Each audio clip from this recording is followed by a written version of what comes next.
Comes to Talk. Welcome, one and all, to the program, and we'll be live on the air in a few very short minutes.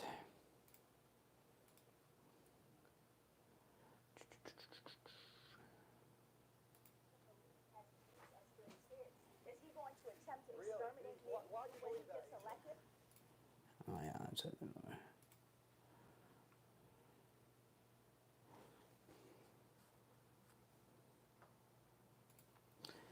Welcome, everyone. I'm just setting up here. I'm getting all my stuff queued up that I'm going to go over.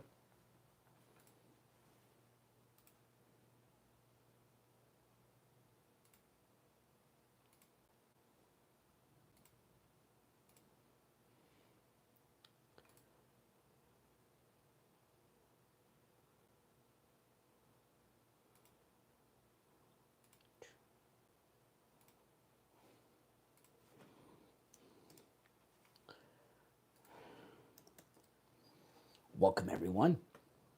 I'm just setting up still.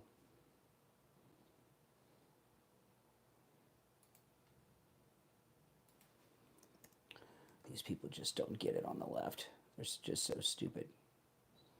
They really are.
Okay.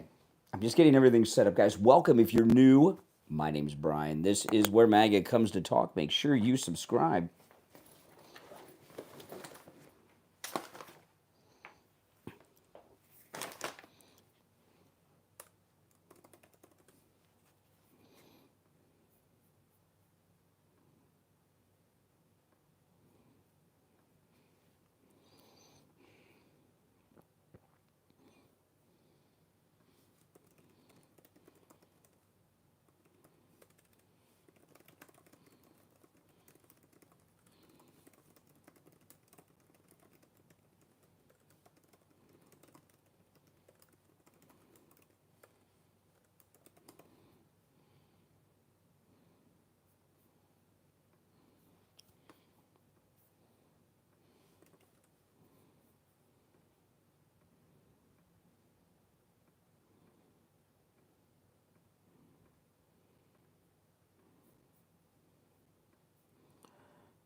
Welcome, everyone. Thanks for joining.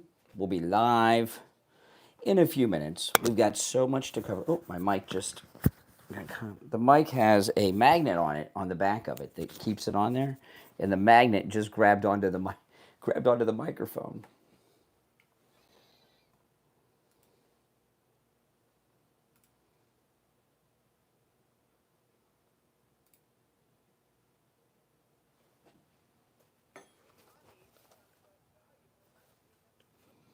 Okay.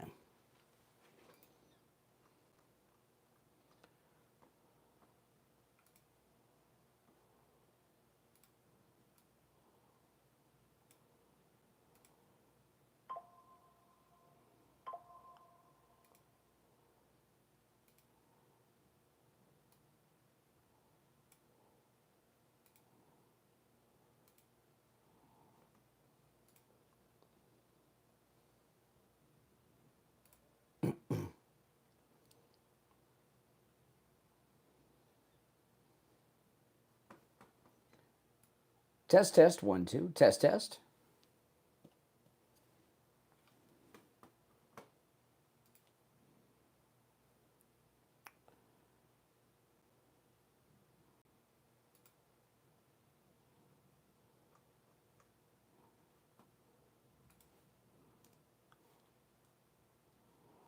Okay, that's not the clip I wanted.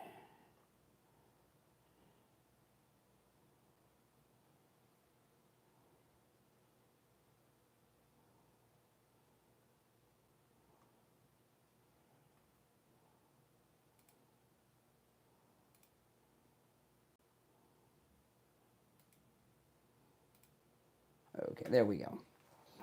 Got everything good to go. We're all set up and ready for the show.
Well, it's not 3 a.m. here. It's coming up on 6 a.m.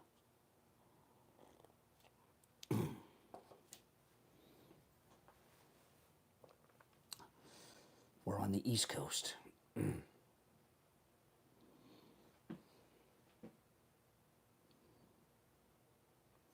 President Trump is up. I promise you. He's always up early.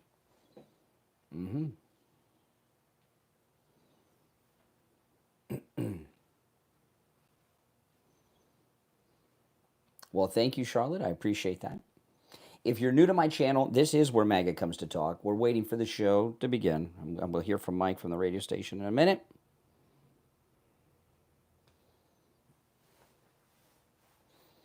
And he'll give me the time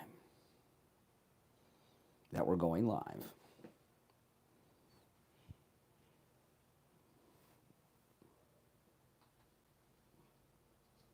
The camera just a hair.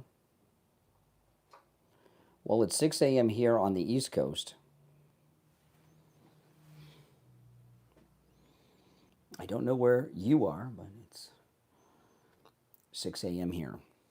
It will be in a few seconds at least.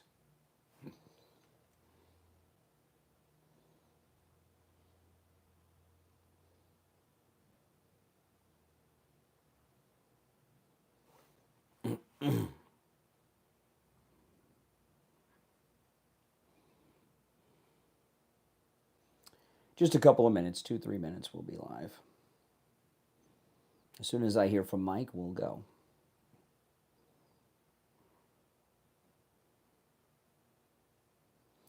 It can be done, Ramen. It can be done.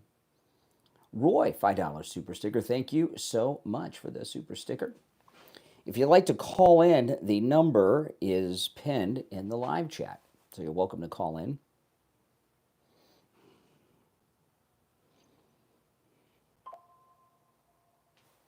Great.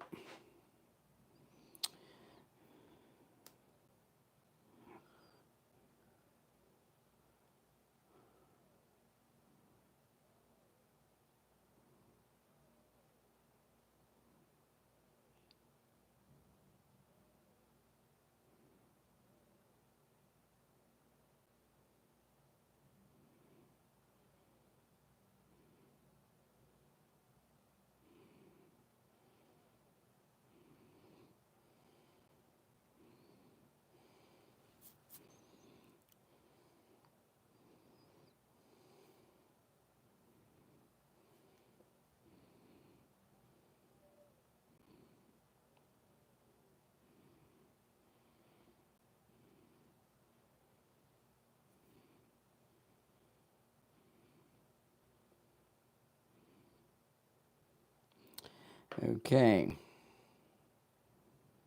We'll be live in about 90 seconds.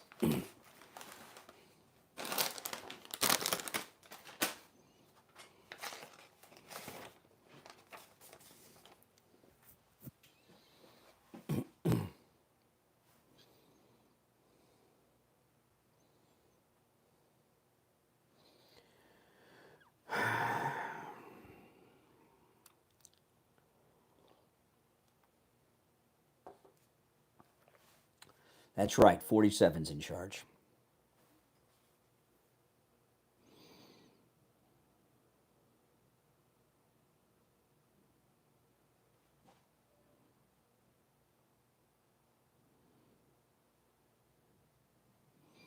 One minute, and we'll be live.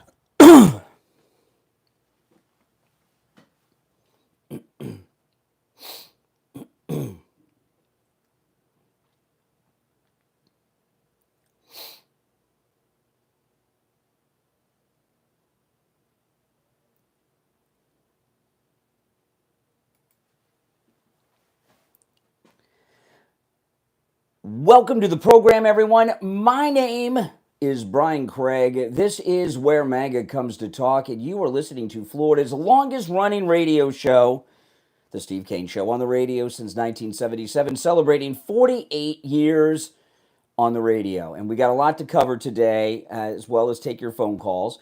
And President Trump is, of course, winning. You know, I often say I'll never disagree with President Trump, except on one thing. I'll never get sick of winning. And there's a major psych op going on right now with President Trump and the big, beautiful bill that I'm going to get to in a few short minutes. All right, welcome everyone.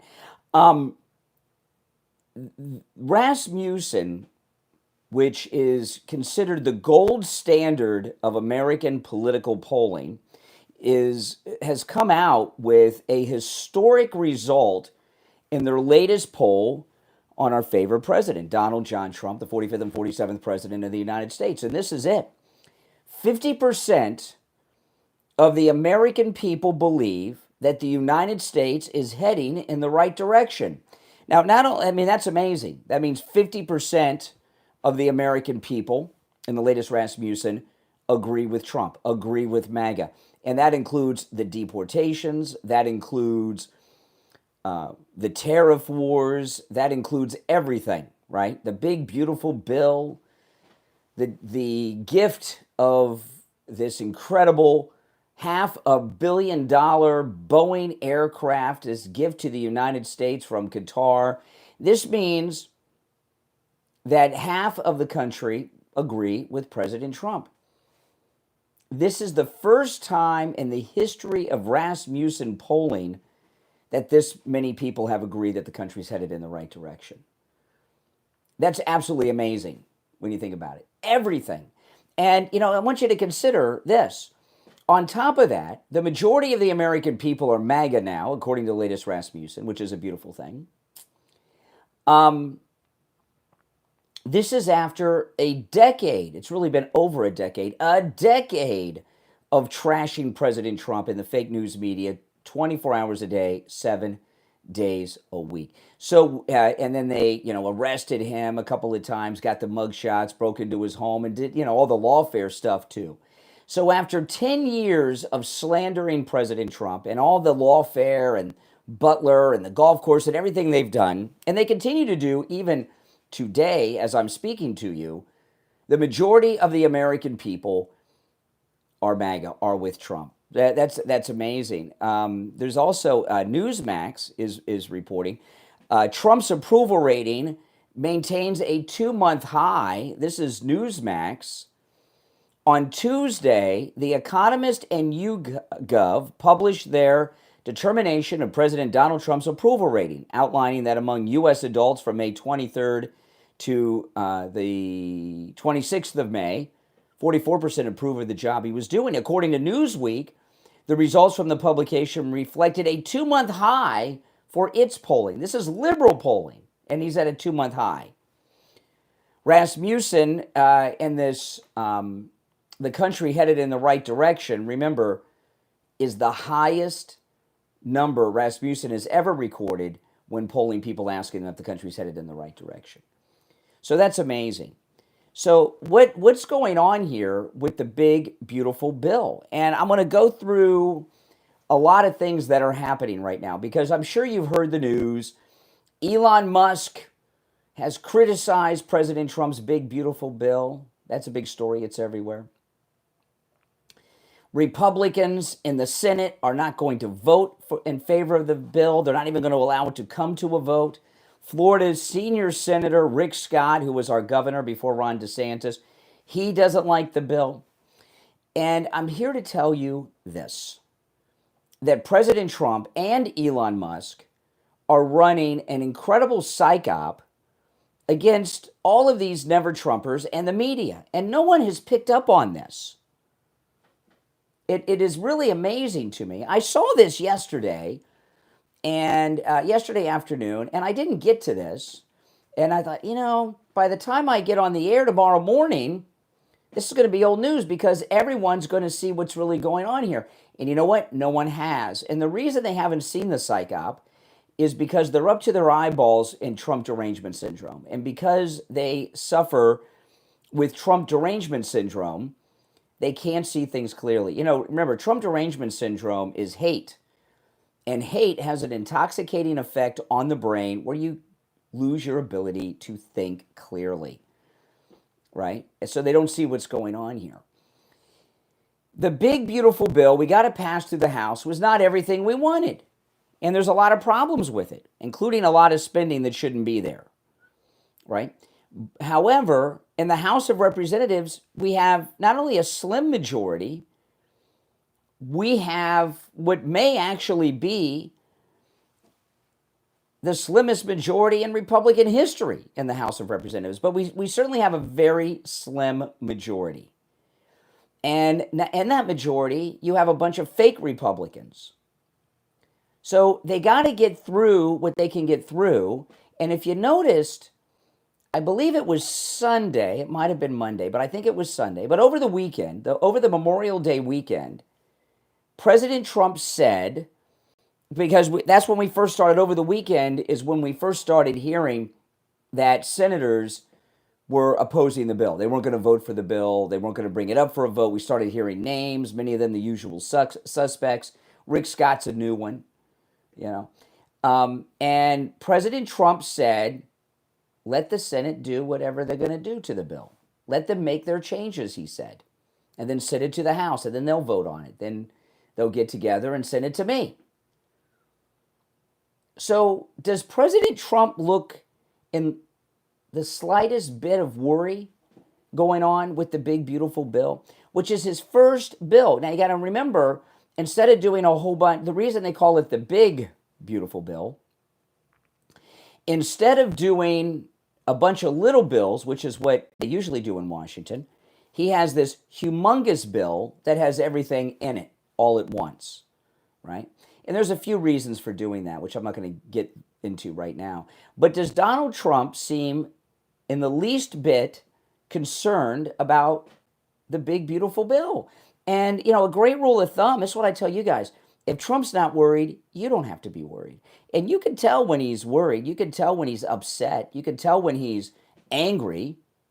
And he's not. This is going according to plan. This is the art of the political deal and a complete psyop. And President Trump and Elon Musk are working on this together. As an example, Elon Musk gave an interview. I might play the clip in a little bit. But Elon Musk gave an interview where he was criticizing the bill. He says you can't have a bill that's big and beautiful, right? Do you see that clip? I have it here. I might play it in a little bit. So what's happened now? Elon Musk doesn't like the bill. So what does that do to these idiots in Congress? Oh, well, Elon doesn't like it. We should vote for it because Elon doesn't like it. We should support it. Elon Musk doesn't like it. Trump derangement syndrome also filters over to Elon. They have Elon Musk derangement syndrome too, a lot of these people. It's a complete psyop. The bill will pass. Trump will be happy with it. And he'll sign it into law. And you know what's going to happen? After they sign this bill, we're hearing now a bunch of garbage. A lot of it will be changed. I have no worries about that. But Rick Scott and others are saying there's too much spending, that it's canceling out all the great work of Doge. So it's going to happen. And then after they pass this bill, because it's so big and has so many things in it, we're going to find out a whole bunch of great things that President Trump sneaked into that bill with Mike Johnson and the Republicans in the Senate that no one's even talking about right now, that we don't even know about it. We don't even know about because they're talking about these surface things. So no, everything is going according to plan. This is an incredible psyop, the art of the political deal. And President Trump and Elon Musk are still best, but Elon Musk has companies to run. This rocket that he just had the successful launch with, and it did land as well, that is the largest rocket ever launched in the history of the space program, bigger than the Saturns during the Apollo program. And he just had a successful launch. He's got companies to run too. And it was always in the plan from the very beginning, before he even started with Doge, that he would be leaving in May or June, full time with Doge. So everything is going according to plan. The big, beautiful bill is fine. You have nothing to worry about.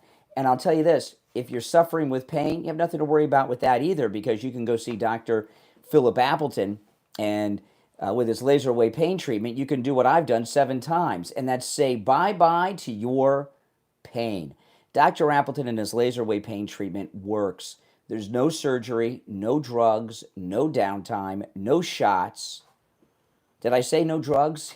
That's when you take pain medication, you could get addicted to something, which you don't want to do. But you take pain medication, all you're doing is masking the cause of the pain. The pain means it's your body telling you that something's broken, something's damaged. And the pain medication, well, that just masks the pain. And it might get you hooked. You might become a junkie, too, at the same time. The laser wave pain treatment with Dr. Appleton actually repairs the damage that causes the pain. He's rid me of pain 7 times. He'll do the same for you. It works on every type of pain I've ever heard of. Rotary tears, herniated disc, acute pain, chronic pain, plantar fasciitis, fibromyalgia, spinal stenosis, sciatica, tinnitus, knee conditions, neck and back injuries, post-surgical swelling, repetitive motion injuries, sprains and strains, work and sports injuries, arthritis, bursitis, and that is an incomplete list. Give Dr. Appleton a call. Remember, appointments are not necessary. Walk-ins are welcome even on Saturdays.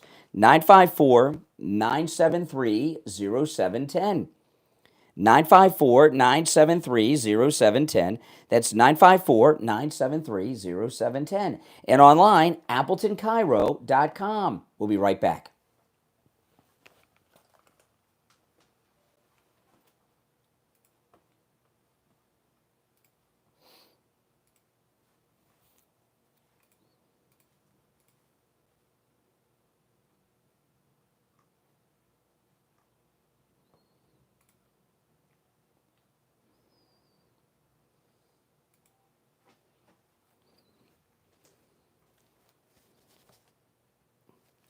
I'm queuing things up for when we get back. Stand by.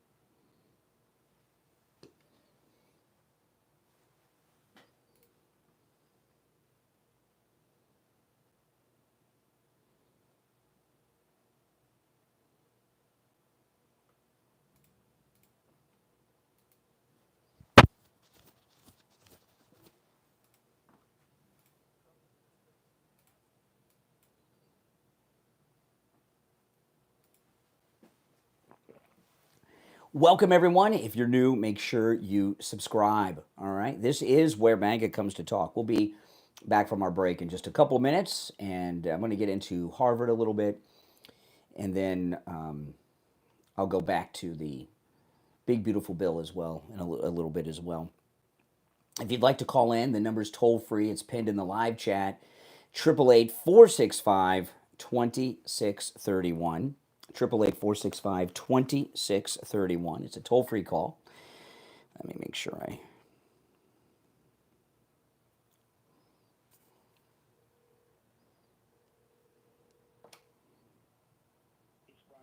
Okay. I just turned the phone on. I did not. I still had it forwarded to the radio station. So if you were calling in, it wasn't ringing here. So...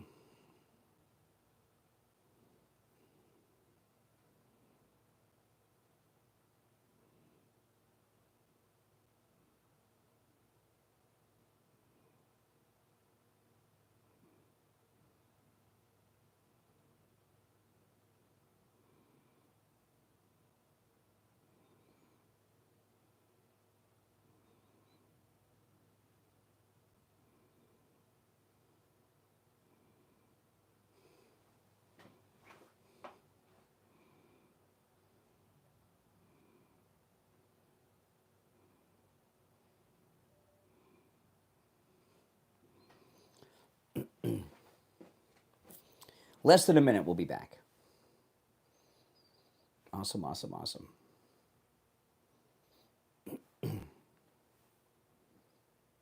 Welcome from Germany. Welcome, welcome.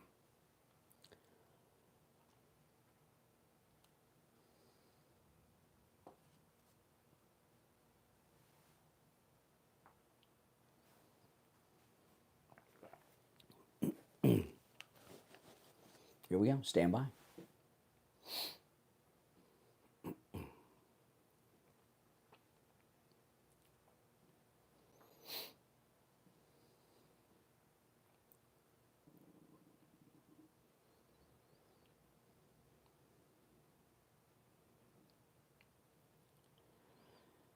Welcome back, everyone. I'm Brian Craig. You're listening to the Steve Kane Show, Florida's longest running radio show. Another thing I want to talk about, I'm going to get into this Harvard thing in a minute, but before I forget, there's something else I want to mention, and that's Dan Bongino. And I said something on the air yesterday about this new thing Dan Bongino is doing, which I'll tell you what it is in a moment. And yesterday afternoon, I realized I was incorrect. I was wrong. Now, Dan Bongino yesterday, there were three things that he announced on X, Dan Bongino, three investigations that he is reopening. These are investigations that were done during the Biden reign of terror the last 4 years. Literally, I mean, we had a gulag. They broke into a former president's home. They shot a former president. There was a reign of terror we were living in under the leadership of staffers and Obama the last 4 years, right? This is everything that's been coming out about that. It's even becoming apparent that Hunter signed his own pardon. People are saying that Hunter signed his own pardon. Have you seen that? That Jack Posobiec's talking about it. Others are talking about it. That Hunter Biden signed his own pardon with the auto pen. Oh, which means it's not a valid pardon. Okay. But anyway, Dan Bongino announced the reopening of 3 investigations that were joke investigations during the Biden reign of terror. 1, the cocaine at the White House. 2, the J6 pipe bomber. And 3, the leaking of the Supreme Court decision overturning Roe v. Wade. And I said yesterday, these are going nowhere, except maybe the pipe bomber. And then yesterday afternoon, I was watching CNN and saw Andrew McCabe on. Now, McCabe, if you remember, was the guy from the FBI that President Trump fired a couple days before he would get his full pension. Remember that? It was very controversial. He's very tight with Comey. And I saw him on with Blitzer yesterday on CNN, and McCabe was in a complete panic over Bongino reopening these investigations. And I'll tell you where I was wrong I was not talking about the pipe bomber, because that's a big one, but the first 2, the cocaine at the White House. Okay? I said that investigation's not going to go anywhere because the Secret Service and the feds, when their kangaroo fake investigation was over, they destroyed both the cocaine and the baggie. So while they said they got a partial DNA sample, the evidence has been destroyed. So that's going nowhere. And then when I saw McCabe on CNN talking about this, and I saw the panic in his face, and I heard it in his voice, Bongino's not investigating the cocaine so far as whose cocaine was it. He's investigating the corruption of federal law enforcement agents who did a phony investigation. And they claim that they interviewed hundreds of people and did all this stuff. So he's investigating the corruption of the federal investigators into that. That's a whole nother story. The leaking of the Supreme Court ruling on Roe v. Wade is a crime. And he's investigating 2 things with that.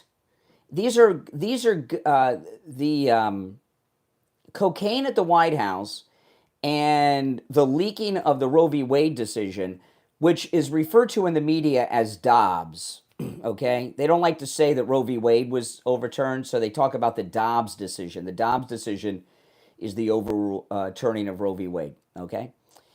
Both of these investigations, the Roe Supreme Court case and the cocaine in the White House case, are both investigations of government corruption. Okay?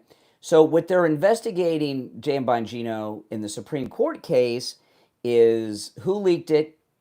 The investigation, according to McCabe, was done internally by the Supreme Court. So whoever the investigators are for the Supreme Court, I don't know who they are. We're going to know soon enough because Dan Bongino's investigating.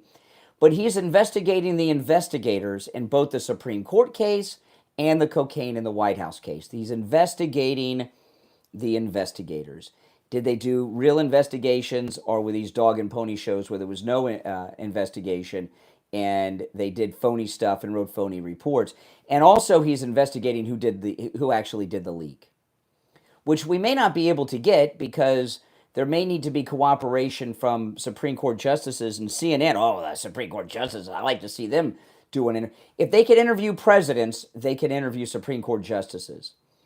So the panic with McCabe is over the investigation of the investigators, okay? And the Roe decision being leaked out, what they were hoping is the reason that was leaked out is because whoever the leakers were, which was probably a deep state psyop, whoever the leakers were in the Roe v. Wade Supreme Court case, what they were hoping for is coast-to-coast protest in favor of not overturning Roe v. Wade so the Democrats could have an issue. And there really wasn't much protest. Not much was said after Roe v. Wade was overturned. So in those two instances, Dan Bongino's investigating the investigators. Government corruption. Pretty cool. And Andrew McCabe was freaked out. The J6 case, he's investigating two things. One, he will be investigating to find out who the pipe bomber is, okay? But he's also investigating the investigators there to find out if they really did an investigation. And the Supreme Court and the White House cases were not FBI investigations. Secret Service did the cocaine in the White House investigation, and it was an internal investigation at the Supreme Court with whatever law enforcement the Supreme Court have. I don't know what they have. However, the pipe bomb case, that was an FBI investigation. So he is investigating the investigators on the pipe bomb case to find out if they really did an investigation. Not just made reports, but did they really do what the reports say they did? Because most people, MAGA people, believe that January 6th was a deep state Fed operation, right? You all believe that? I think you mostly do. The pipe bombing was part of that. The pipe bomber, right, was they had pipe bombs at the RNC and the DNC headquarters in DC. That was an op to distract away from the Capitol, remember? So a lot of people believe the pipe bomber was a Fed. So if the pipe bomber was indeed a Fed, did the Feds really do an investigation, or did they just fill out a bunch of paperwork and claim they did an investigation? So I was very wrong with my comments on Dan Bongino yesterday, and seeing the panic with McCabe on CNN, that was a lot. And, now I will say this. The reason that Bongino is doing this is because of all the pressure that MAGA people have put on him since that disastrous interview a couple of weeks ago with Bartiromo. So all of you, like me, who went after him because of the absurdities that he uttered during that interview, that's why this is happening. But nonetheless, the D.C. Washington permanent swamp class are in a panic over it. So if they're in a panic over what Bongino's doing in these three investigations, remember, these are investigations of government corruption, that means he's doing the right thing. All right, now if you'd like to call in, please do. Our number is 1-888-465-2631. It's a toll-free call no matter where you are listening. 888-465-2631. It's Wednesday already. I know, these holiday weeks. My name is Brian Craig. You're listening to Florida's longest-running radio show, The Steve Kane Show. We'll be right back.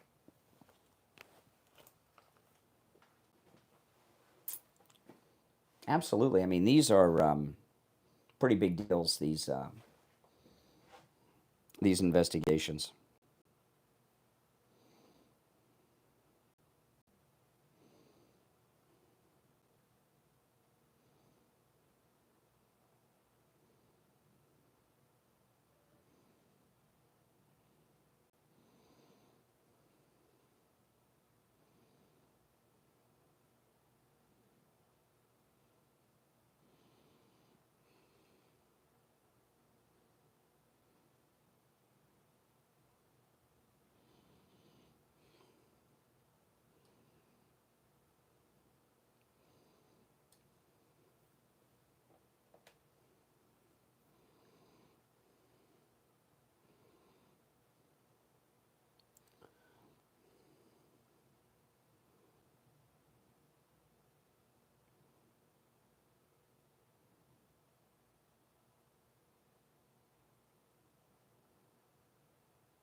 If you're on hold, stand by.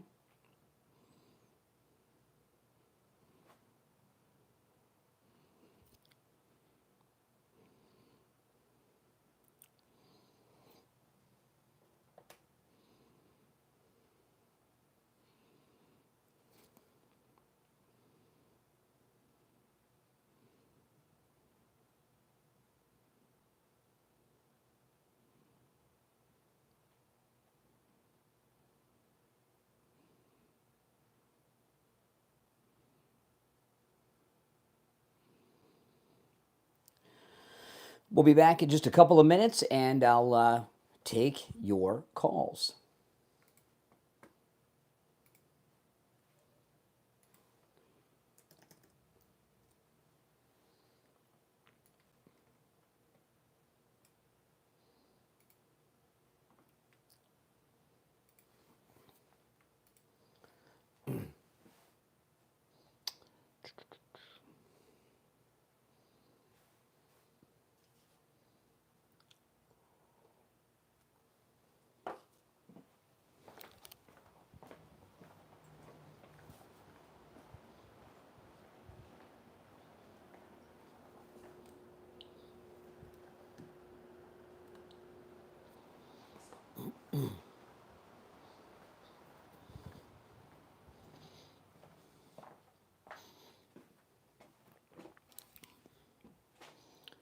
We'll be back in about a minute.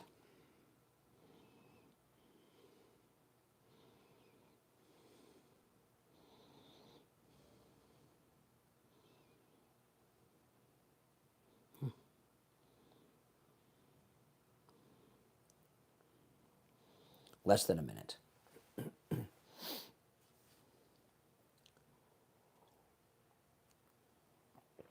If you're new, make sure you subscribe, guys.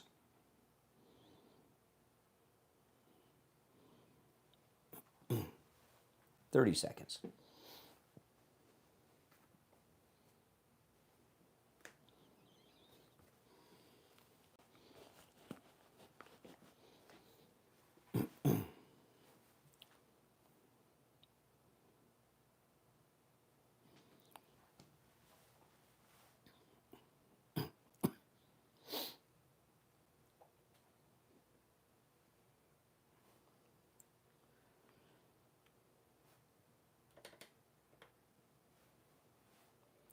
Welcome back, everyone. I'm Brian Craig. You're listening to the Steve Kane Show. If you're on hold, hang in there. You're welcome to call in about anything we brought up so far. Covered quite a bit. The number toll-free, 888-465-2631. You're on the air. What's your name? Where are you calling from? My name is Scott. I'm calling from the northeast of Kansas City. All right. What's up, Scott? Well, I know you don't like hearing a lot of history, and I'm not going to subject the listeners to it. But a lot of people are concerned that, oh no, here we go again, where people get away with stuff. J. Edgar Hoover, he had a lot of influence peddling done in his administration because he had a lot of dirt on people. When he died, that information had been disappeared. And nobody got in trouble for the savings and loan. Nobody got in trouble for the home loan debacle 2008, and this goes on, and people get rich in D.C. Well, you may have missed it, but Letitia James is going to go to prison for mortgage fraud. Oh yeah, she's a big target, and I'm glad to hear it. She'll look great in orange. Yeah, but. So, I mean, Letitia James is going to go to prison on mortgage fraud. She is one of the ringleaders of the lawfare against President Trump. In fact, many people believe she's the mother of the lawfare because, remember, she ran for attorney general on the promise of taking Trump to court. So she may have started the whole thing. So it's not just a coincidence that she's the first one. Well, I hope she's the first domino in a long list. Well, no one has gotten away with anything yet. The only time you can point to people getting away with something will be when Trump leaves office, if none of the law people have been arrested, charged, tried, and then you can say, well, they got away with it. But no one's gotten away with anything yet. Well, there's a lot of people getting wealthy from the war. I know that's true. Even AOC is worth millions, and she worked as a bar back in the taco Well, stand. there's not. She was a bartender at a beer and wine bar at a restaurant bar in New York. Not a taco thing. Why do you got to say something racist like that? Racist? It's not racist. Yeah, it is. You threw out. Why'd you say a taco van? Why'd you say a taco van? A taco van? You said a taco truck. You said a taco something. You said a taco. I said a taco. Somebody said it was a taco stand. It was a restaurant. No, you said it. You said taco something. Why, But anyway, no one has gotten away. Excuse me.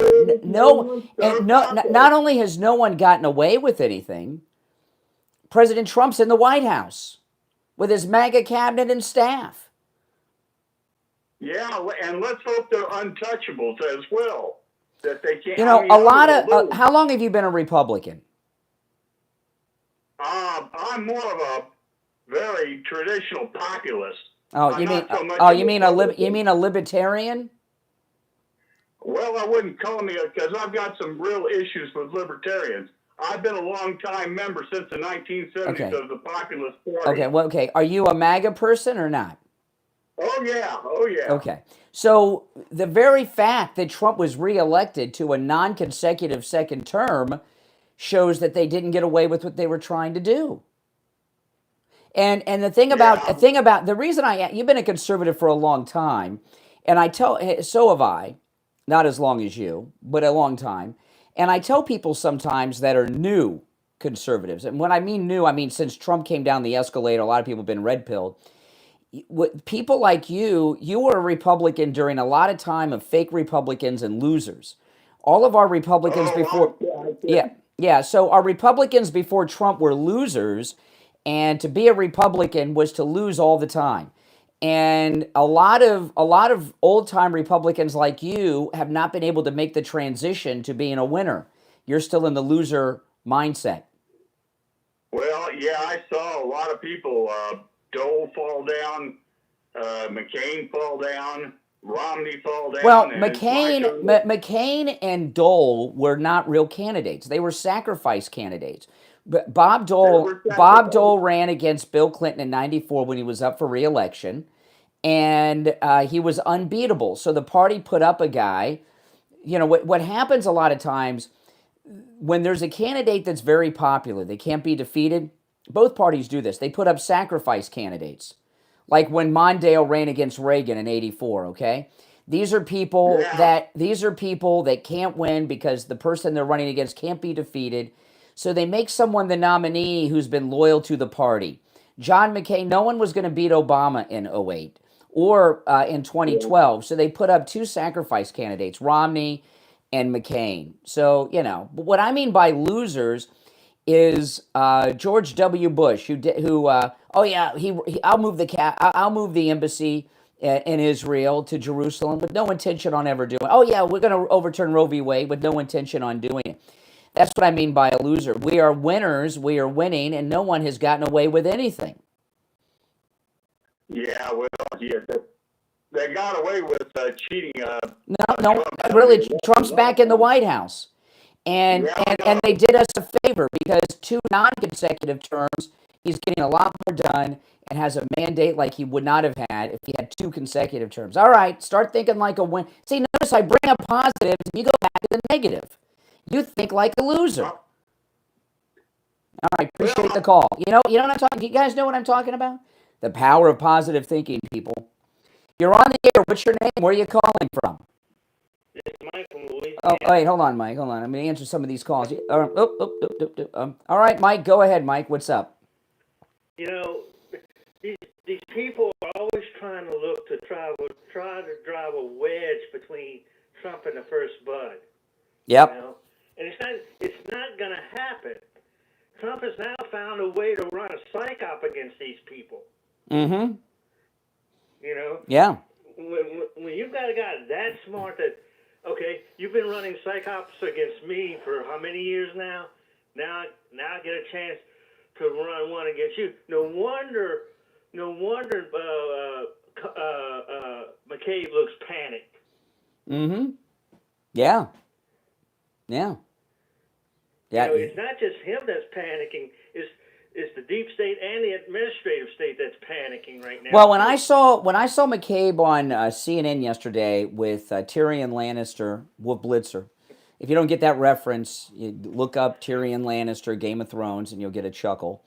But when I saw the panic in his body language, McCabe, I knew that what Dan Bongino announced with these 3 investigations and the government corruption have them really, they're freaked out. With criminals, I watch a lot of ID true crime, and I love watching those interrogations, the real interrogations with the camera. And I've heard a lot of detectives say, we go into these interrogations, we don't know anything sometimes, but the bad guys always assume that you know everything. And and that's why they get scared and panicked and start messing up in the interrogations. That's how McCabe seemed when I saw him on CNN yesterday. Right, and these people, these guys that don't understand what Trump's doing with the big beautiful bill, and what he's doing with these rhinos in Congress, that bill is going to pass. It's going to pass. Yep. All right, I got to run. I appreciate the call. Now, speaking of winners, let's talk about Mike Lindell and My Pillow. Oh man. Oh, I'm at My Pillow. Mike Lindell's got to go to trial, a jury trial, June 2nd. Oh my goodness. Look what happens. You support Trump and they go after you. The Giza Dream Sheets, which are only $69.98 with our promo code Kane to check out, Kane, any size, any color. I have these sheets. I have several sets of them. They are unbelievably good. I mean, especially now because the hot summer months are here. It was 93 degrees yesterday. Believe me, I know it. My air broke. I know, my new air conditioner. I got it fixed, though, within 2 hours. That was very nice. But I have the Giza Dream Sheets, which are made of 100% Giza cotton. And those Giza Dream Sheets keep me and my wife the perfect temperature all night long, all year long. And now in the hot summer months, when I get into bed at night with the 100% Giza cotton Dream Sheets, because they are 100% Giza cotton, the finest cotton in the world, it's like I'm sleeping in an air-conditioned bed. I am the perfect temperature all night long. I am cool and comfortable with those sheets.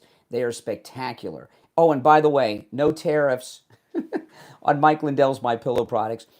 So go to mypillow.com. Remember, you can use our promo code Kane on all the specials at mypillow.com, not just the ones I mentioned. And you can also order by phone, toll free, 1-800-716-4879. 1-800-716-4879. Promo code Kane, Kane. We'll be right back.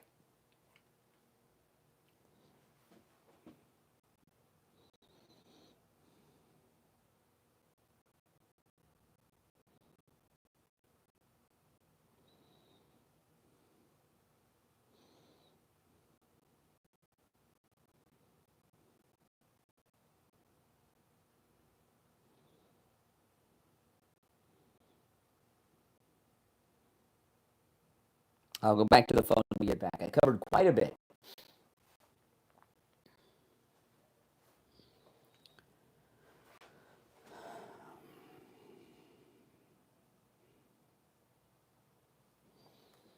If you're on hold, stand by. If you're new, make sure you subscribe. This is where MAGA comes to talk. Welcome, everyone. What's the problem with the mic? I can move the mic.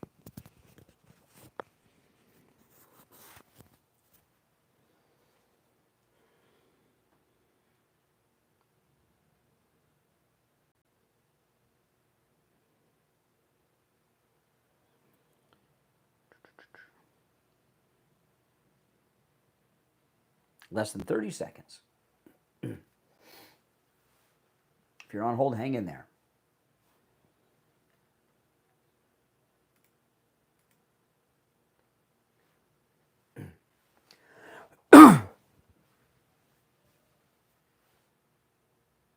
I'll listen at the top. Looks fine on my end, but I'll listen at the top. We are back. Actually, we were back and I didn't know it. I lost track of time. My name is Brian Craig. It's the Steve Kane Show, Florida's longest running radio show. Our number, 888-465-2631. 888-465-2631. You're on the air. What's your name? Where are you calling from? This is Billy from Ohio. Yep, speak up, Ohio. Are you able to hear me, Brian? Yeah, but speak up a little louder. Or pick up your phone. Okay, all right. Oh, my goodness. It's going to be one of those days. You know, the never Trumpers aren't feeling too well. Before I get to some other issues, I'm going to get to Harvard in just a bit. Yesterday, I wanted to comment on this because we had a call from this old coot that was at the very end of the show yesterday. And I wanted to comment on it because we were at the end of the show. I didn't have really time to comment or deal with it. And this is what it was, okay? This guy called in. Do you remember the call at the end, if you were listening at the very end of the show? And he said, I'm directing this conversation to Steve, not you, Brian, which meant he didn't want me to speak. And he didn't want to give me the, I don't know, in his mind, the credibility of speaking with me he was trying to establish. And then he went on to try to have a conversation with Steve about me. You remember this guy at the end? Very bizarre. And he told this very strange story about how he was having a conversation about me to an executive from a national radio company.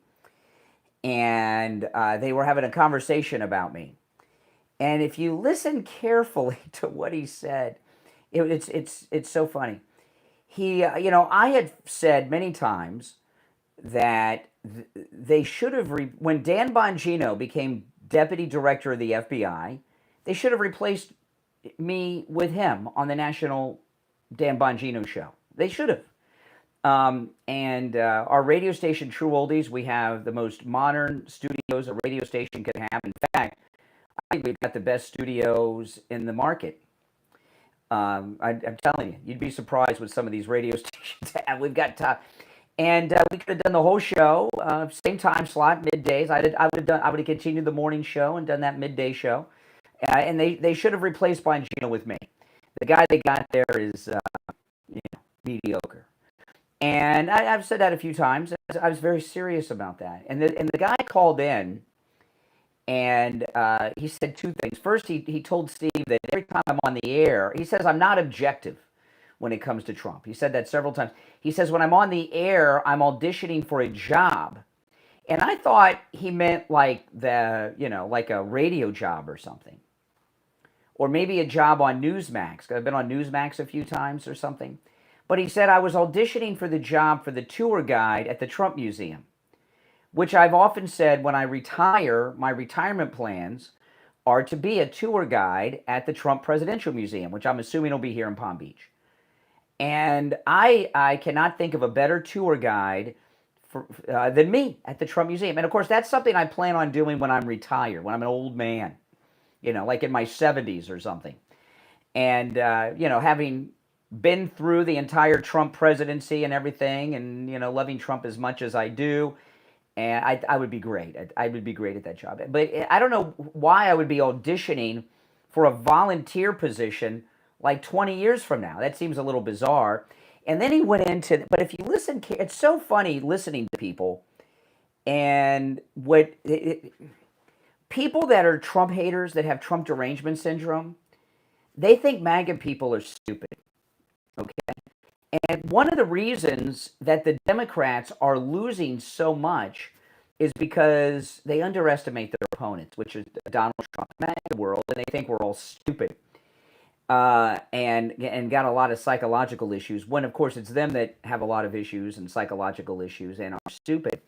The guy told this bizarre story of having a conversation with me with a national radio executive who is in charge of syndicating programs. And he said that he had this guy. He knew who I was, which doesn't surprise me. That he would know who I am, this executive, but that that he had told him, "I'll never be syndicated." Did you hear this?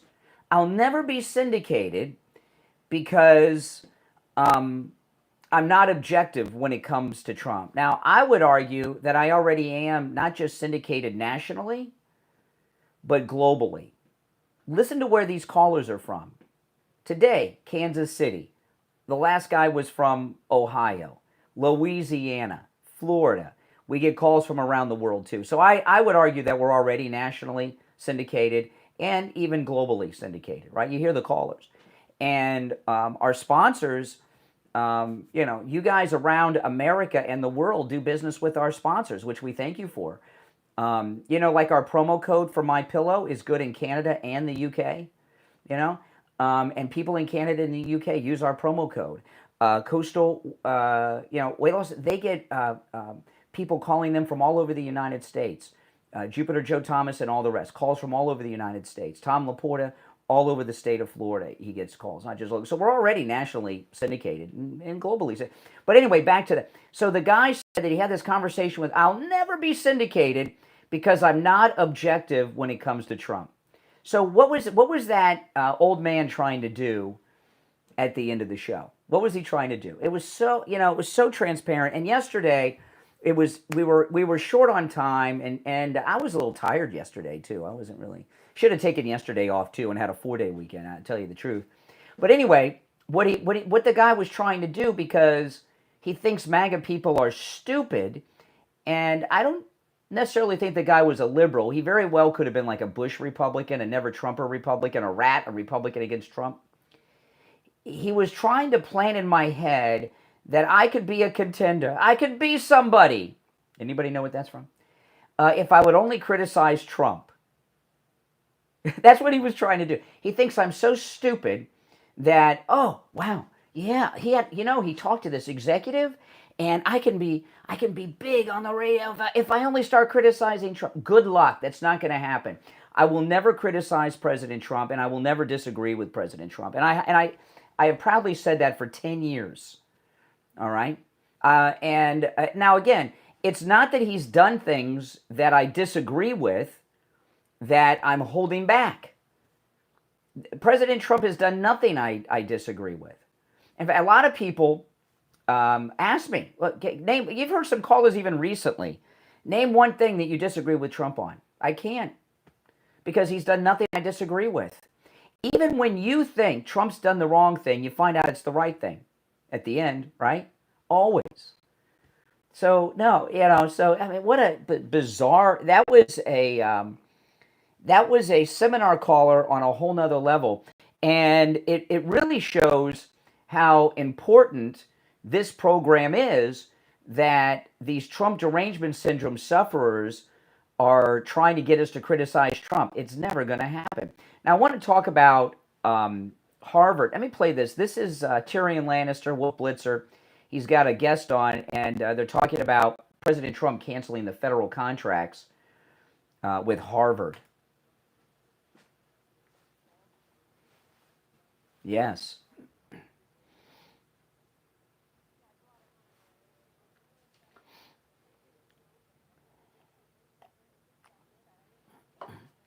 Mm-hmm.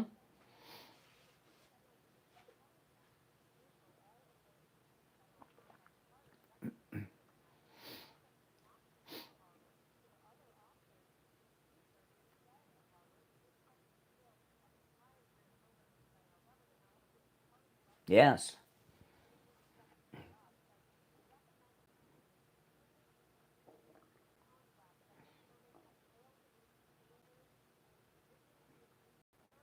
Okay, it goes on. Okay, so what President Trump has uncovered about Harvard, you know what Harvard is? What do you think Harvard is? Is it a university of higher learning? That's secondary. What is the main purpose of Harvard? And by the way, all the Ivy Leagues, but Harvard in particular, because that's what we're talking about now. I'm not going to troll for calls and have people call in. No, you're wrong, you're wrong, you're wrong. That's what no talents do that are killing time on the air. But just think for a minute. What is Harvard's main goal? You know what it is? Do you know what is the primary schooling that takes place at Harvard? You know what it is? It's a spy school. That's what it is. It's a foreign spy school. And yeah, I was in shock that the leader of China, Xi, whatever the heck his name is, his daughter goes to Harvard? What the heck? It's like having Hitler's kid go there. China's our enemy. And remember a couple years ago, the liberals were having freakouts that they said there were too many Asians going to the Ivy Leagues. Remember the liberals doing that? Why do you think so many Asians are going to the Ivy Leagues? It's how they infiltrate the United States. These enemies of America send their children to the Ivy Leagues, and then, when you have a degree from Harvard, that is the golden ticket to life. You have a degree from Harvard, no matter what the degree is in. It can be a bachelor's in basket weaving. You're set for life. So these enemies of America, these foreign countries, they send their kids here, and what happens? They get offered jobs at top corporations in the United States. Sometimes defense contractors, sometimes Silicon Valley, sometimes Wall Street. It is Harvard's primary focus is as a spy school. There's other focuses too, and there's a lot of stealing with all the money, and we know all that. There's a lot of liberal indoctrination and such. But it is a spy school. And you know what? All the Ivy Leagues are. And when President Trump pointed out some of the, about 31% of the students at Harvard are foreign, and many of them are the children of leaders around the world, like the leader of China, that's crazy. They have her over here so she can learn how America works, so she can go back home in China, be a leader in the CCP, and they'll use her to, help hurt our country. All the Ivy Leagues are that way. Yale, Princeton, Harvard, Columbia School of Journalism, all of these big liberal schools that are, when you have the degree, it's the golden ticket to life. They're spy schools. And that is Harvard's primary purpose as a spy school. Now, we're coming up on our top of the hour break. If you're on hold, hang in there. If you'd like to call in, please do. Our number is toll-free, no matter where you're listening, 888-465-2631. I'd like to hear your thoughts on anything I brought up in the first hour. I do have some other stories I'm going to cover when we get back. Our number is 888-465-2631. 888-465-2631. I also want to mention with MyPillow.com the energy drink. Holy smokes. That MyPillow energy drink, which comes in 3 flavors, green apple, tropical fruit, and lemonade, they're all delicious. They are so good. There's no sugar and there's no caffeine. And you have one of those MyPillow energy drinks, and there's a huge discount with our promo code Kane. And check out Kane. You have it's like natural energy. All of a sudden, you're just full of energy. So go to MyPillow.com. Check out those energy drinks. You'll love them. I've tried every energy drink there is, and you don't get the jitters and you don't get the crashes after. They're absolutely amazing. All right, 1 hour down, 2 to go. My name is Brian Craig. You're listening to the Steve Kane Radio Show, Florida's longest-running radio show, on the radio since 1977, celebrating 48 years on the radio. Callers on hold, you stand by. We'll take our break for the top of the hour, come back with more, and your calls after this.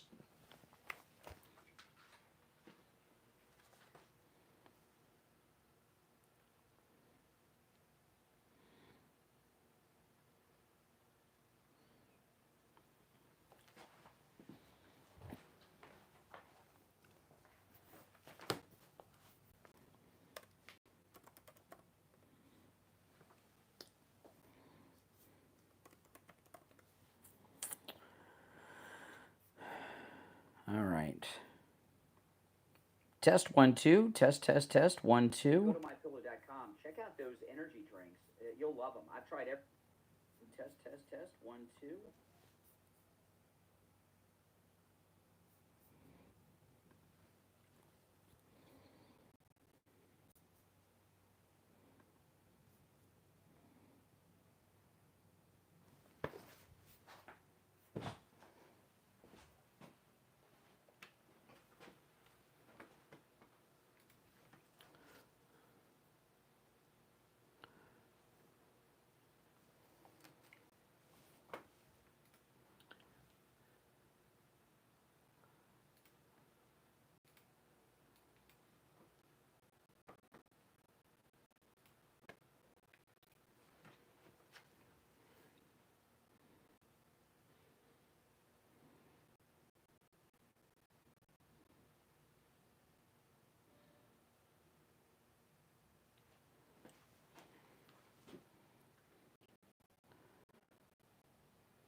We're back. Hour number 2 has begun. I'm Brian Craig. It's the Steve Kane Show, Florida's longest running radio show on the radio since 1977. Now, yes, if you're on hold, hang in there.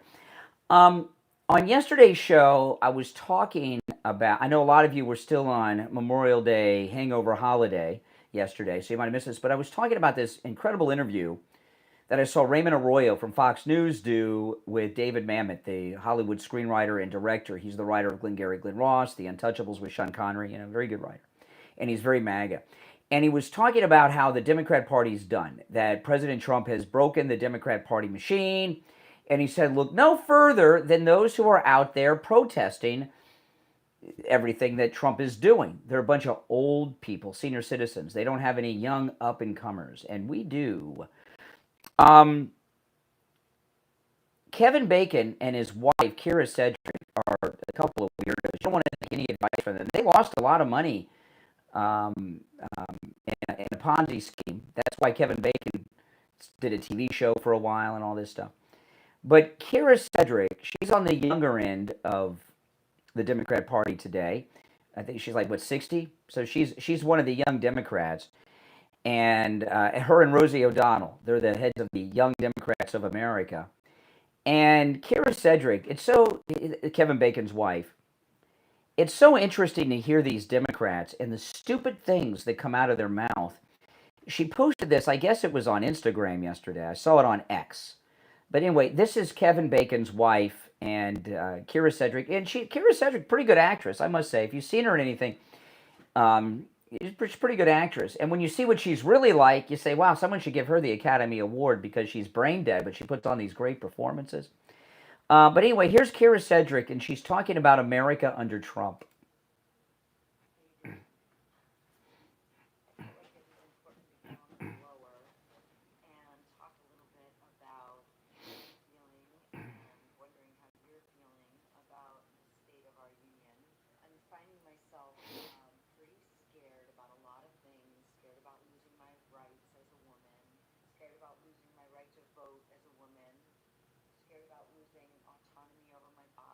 Okay, now let me slow down. 3 things here. She's afraid that Trump is going to take the vote away from women. She's going to lose her right as a woman.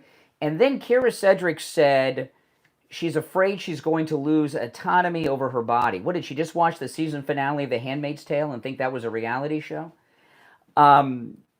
She's talking about abortion. Let me look up how old she is. I'm thinking that she's about 60. Let me see if I can find. I'm not sure how she spells her name. Yeah, it was Bernie Madoff. Yeah, Bernie Madoff. Kira Sedgwick and Kevin Bacon lost $10 million with Madoff. I don't know how she spells her name. Let me look up Kevin Bacon, and then I'll find the wife through there. And there's a reason why I'm doing that, because, let's see here. Kira Sedgwick. Okay. She's 59 years old. She's worried about abortion rights, okay? Now, my understanding, listening to in fact, you can have more abortions in some parts of the country, since Roe v. Wade didn't end any abortions, just sent it back to the states to decide. So some states have more liberal abortion laws than they had before. But anyway, she said she's autonomy over her body. She's talking about her right to have an abortion. Now, the whole time when Roe v. Wade was being debated before it was overturned by President Trump, women would say, liberal women would say that men should, I even heard liberal men say this, that men should not voice their opinions on abortion. They would say a woman's right to choose. Why do you think they said that? You remember? They would say all the time, men should not voice an opinion when it comes to abortion. Why?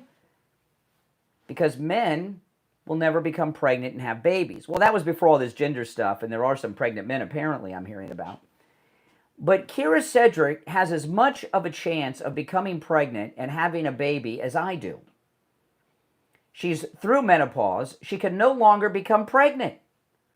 So when you reach an age where you can no longer become pregnant, is it to be consistent? Should you not stop rendering your opinion about abortion? Since, like men, you can't become pregnant anymore. You're too old. Your ovaries don't work anymore. And I'll play the rest of Kira Cedric here. If you're on hold, hang in there. And Mike, stand by, because you never know with these liberals. There might be we might have to dumb Kira Cedric here. Exactly. Oh my goodness. I went years ago. This was during. I remember this clearly. This was during the 2000 election cycle. Okay. I went undercover to a meeting of the National Organization for Women, right, at Florida Atlantic University's Davie campus. This was during the 2000 election cycle. And I went to what I was doing is I was looking for a guest to bring in on the show to talk about Bush and Gore, who were running against each other at the time. And they were all lesbians in there. All lesbians. They had haircuts shorter than mine in most instances. And they had this poster up on the wall. I talked about this at the time, so you longtime listeners may have heard me mention this way back then. It was a man, but you couldn't see his head. That was blurred out. But he was wearing he had a wrinkled suit on. And it said 33% of those opposed to a woman's right to choose are men. 100% of them will never become pregnant. Now, again, with all this gender stuff, they might have to redo that poster. But they said 33% of those opposed to a woman's right to choose are men. 100% of them will never become pregnant. And I look around this room at all these lesbians, and I think, well, who's going to become pregnant here? First off, most of them are so old they can't get pregnant anymore, like Kira Cedric here. And they're lesbians. They don't have reproductive sex. Right? So what are they talking about here? Anyway, back to Kira Cedric. This is her view of America under Trump.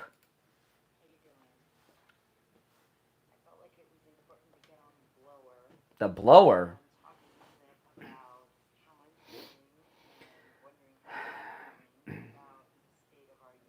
I'm feeling great. Tell Kevin Bacon we're feeling great, Kira Cedric. I'm finding myself scared about a lot of things, scared about losing my rights as a woman, scared about losing my right to vote as a woman. Really? Has President Trump in the big, beautiful bill, or is there a constitutional amendment in there to take away the right of women to vote?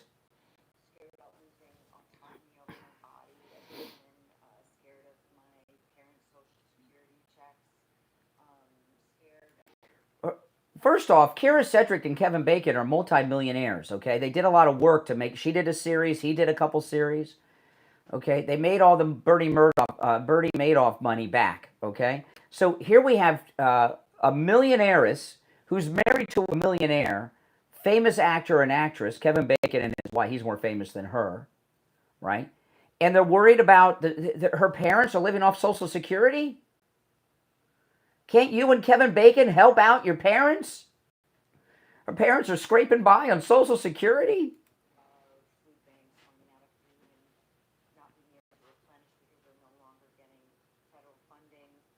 Yes, the federal government can use improvement, and there's a lot of things that they've done right over the decades. So I think the answer to being freaked out for me is about community, and I feel excited that we're coming together. Yes, we're coming together, and it's called MAGA. Oh, my goodness. All right, let's go to the phones. You're on the air. What's your name? Where are you calling from? You're on the air. What's your name? You're on the air. I can only hear me. Caller, Democrat, proud Democrat. On the air. All right, can you turn down the volume Democrat. in the background? Turn down the volume in the background. Democrat. Mm-hmm. Okay. You're a proud Democrat. A proud Democrat. Let's go, Obama. Let's go, Obama. Let's go, Obama. Obama, if he can get a third term, Obama can get a third term. Point blank, you can't do away with the Constitution. Everybody's entitled to free speech. Free speech is we are protected under the First Amendment right. Right to free speech. All people that live in this country. I don't care if you're a foreigner. I don't care if you, I don't care. Nobody illegal on stolen land. America stole. Y'all wasn't here first in this country. The Native Americans were here first in this country. No, they White weren't. people came from Europe. No, Thank you for the history. no. The Native Americans were not not first. My son served in the United States. So they Yeah. protected Joe behind. Yeah. And all you MAGA behind. Yeah. He retired last year. Yeah. President Obama's coming back. Obama. Obama. Obama. Obama. Obama.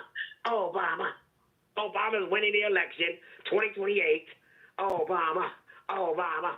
I go by color. I say President Obama. I don't say Donald Trump. I'm a racist, too. Uh-huh. A proud racist, a liberal Democrat. Yeah. Obama. I am racist. I love being racist. Obama. Obama. Obama. Obama. Obama. I don't say Trump. President Obama. President Obama.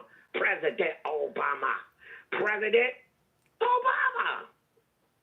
President Obama. You have I don't have a job. I don't work for white man no more. Yeah, you have a very limited vocabulary. I hope you guys run Obama. I don't have no job. Will Obama's wife let him run after she divorces him? You're on the air. What's your name? Where are you calling from? Oh my goodness. Good morning, conservative. Hey, Doug. You know, a lot of people that I know that are MAGA are starting to get a little disappointed with Bongino. You know, his new investigations, I think his priorities are wrong. You know, not that those things. By the way, did you listen to Steve Bannon yesterday's show?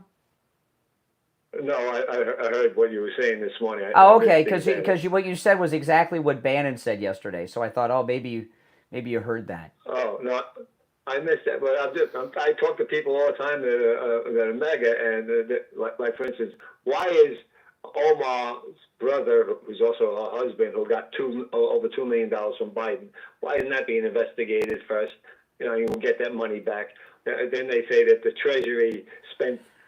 No, I agree with you. Dan Bongino, while I like these 3 investigations he's doing, he's got to show us something, because I was talking to someone yesterday who I'm not going to mention, but you guys know, and they told me that they don't think that Kash Patel and Bongino like each other, that they don't look like they're a team when they were on that interview. But I'm starting to, what I've said from the day I saw that interview with Bongino is I'm wondering if he's a poser. He's had this image of this tough federal agent and New York cop and everything else. And I was shocked to hear that he works in his office all day and reads reports, right? When we thought he was going to be like a field agent, like Tom Homan. So he's got to prove to us that he's the real deal and not a poser who's just hyped up his background. He's got this, this background that he's been hyping up for the last few years on his podcast and everything, and he hasn't lived up to that image he's created, has he? Well, when I said to give him a little more time, but man, his time is running out, because I'm starting to say, man, I don't know. I think he might be right. It might be just all talk and no action. They're coming up with things to investigate that really don't matter that much. They're nice to investigate, but there's so much more important things. And where's the arrest? Well, Kash Patel said give us 1 to 2 weeks. Monday will be the second week, right? Are we one? Yeah, because it was last week. So yeah, this coming Monday, will be the 2 weeks that Kash Patel asked us to give him. So we're going to have to see what comes out. Man, I'm hoping it's going to be something big, because everybody is waiting, and it's getting. Well, what people are saying, and this is true, is that Pam Bondi, Kash Patel, and Dan Bongino, they're investigating and arresting the regular criminals that the feds would always go after, right? The drug traffickers and stuff, and that's good. But we're not seeing any of the lawfare arrest. And a lot of times, listen, here's the thing. A lot of times, people that are public people hype up a resume and abilities, and then they got to do it. And I just, Tom Homan is the border czar. The border czar has really no authority. They're an advisor to the president. They don't have anyone under their command. No one. But I see Tom Homan on television all the time and online commanding federal agents and local police officers, go get him, cuff him, bring him over here, because he's a real deal. He's the real deal. He's a cop. Dan Bongino doesn't look like he looks like one of those cops that spends their whole career in the office. You know, he just doesn't seem like it seems like he put on the tight t-shirts, got bulked up, and talked with a deep voice, and he's got to prove that he's the real deal, and he may not know how to go out and investigate and arrest people. Well, I don't know how he can't figure that out. I mean, anybody should be able to say, "Hey, we got to investigate and have their team." I mean, maybe not him, but I give you an example. I expected to see Dan Bongino not in a suit and tie. You know, he looked like a banker. Yeah. You know, I expected to see him dressed, like in khakis, some boots, a shirt, and a vest on, like a police vest, and bust in and do an investigation on the people that broke into Mar-a-Lago. Okay, find out what happened there. There you go. I wasn't expecting this. Well, I read the report. My office is right next to the director, and I've read the report. Yeah, that just didn't. That was not what anyone expected with Bongino. And I saw a lot of people are saying, well, they look scared. They've been threatened. I don't think so. I wanted to be on the air when I got into broadcasting, right? Everybody wants to be on the air. Right. And I worked for a while before I was on the air. And then I got on the air to do a talk show. And it was scary. And I looked at that, and I had to do 3 hours in the middle of the night. Nobody knew who I was, and I was like 19, and the second hand was going by so slow. It was scary, And I just don't know. I didn't really know what I was doing, and I do now. But I just am wondering, does Bongino know how to go out and investigate in the field? I thought this is what I really thought. I thought he was going to be just like Tom Homan, and I thought we would see him on TV as kind of like the special agent in charge, kick it indoors. And I just don't think he's the real. He's got to prove to us he's a real cop. Is what I mean. Yeah, he's coming up with these, like I said, these investigations, which are not terrible, but there's so much more important stuff. So much more. Yeah. Anyway. Yeah. All right. Appreciate the call. We got a break. We'll be back.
We'll be back in a couple minutes, guys.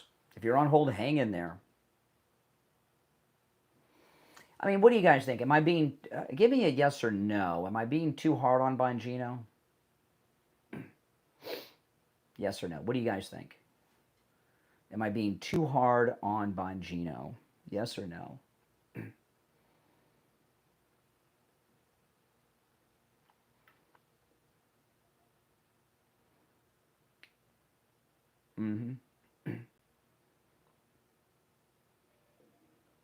Kim says yes.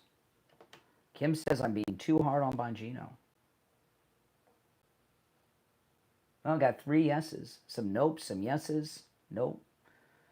It's about a 50-50. Looking in both chats. Oh, no, the yeses. There's more yeses. Okay. I guess you guys are subscribing to that he's been threatened theory. I don't believe that.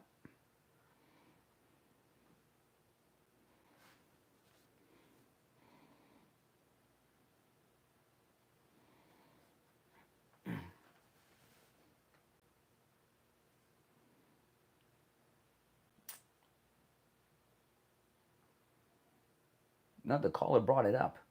I said good things about Dan.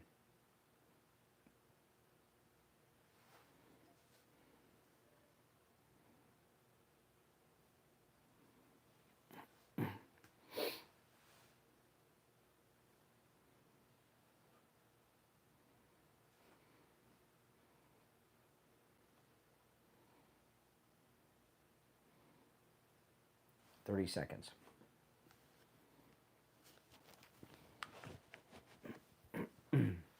More yeses than nos. Okay.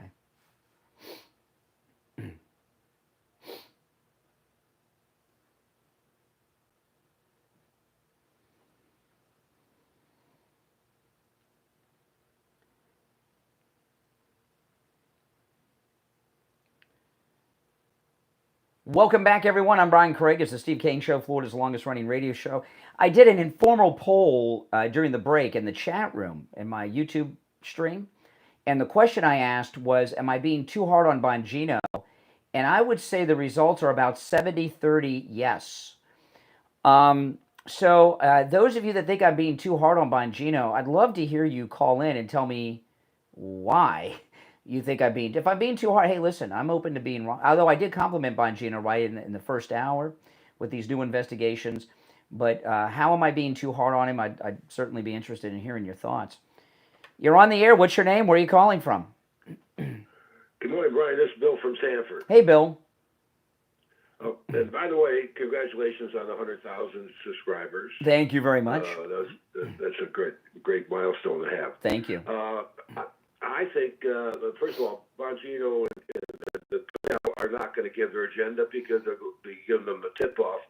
I think what they're doing now, like with the pipe bomber and the cocaine in the White House, are doing internal stuff before they start going out and going after the people we really want to see too.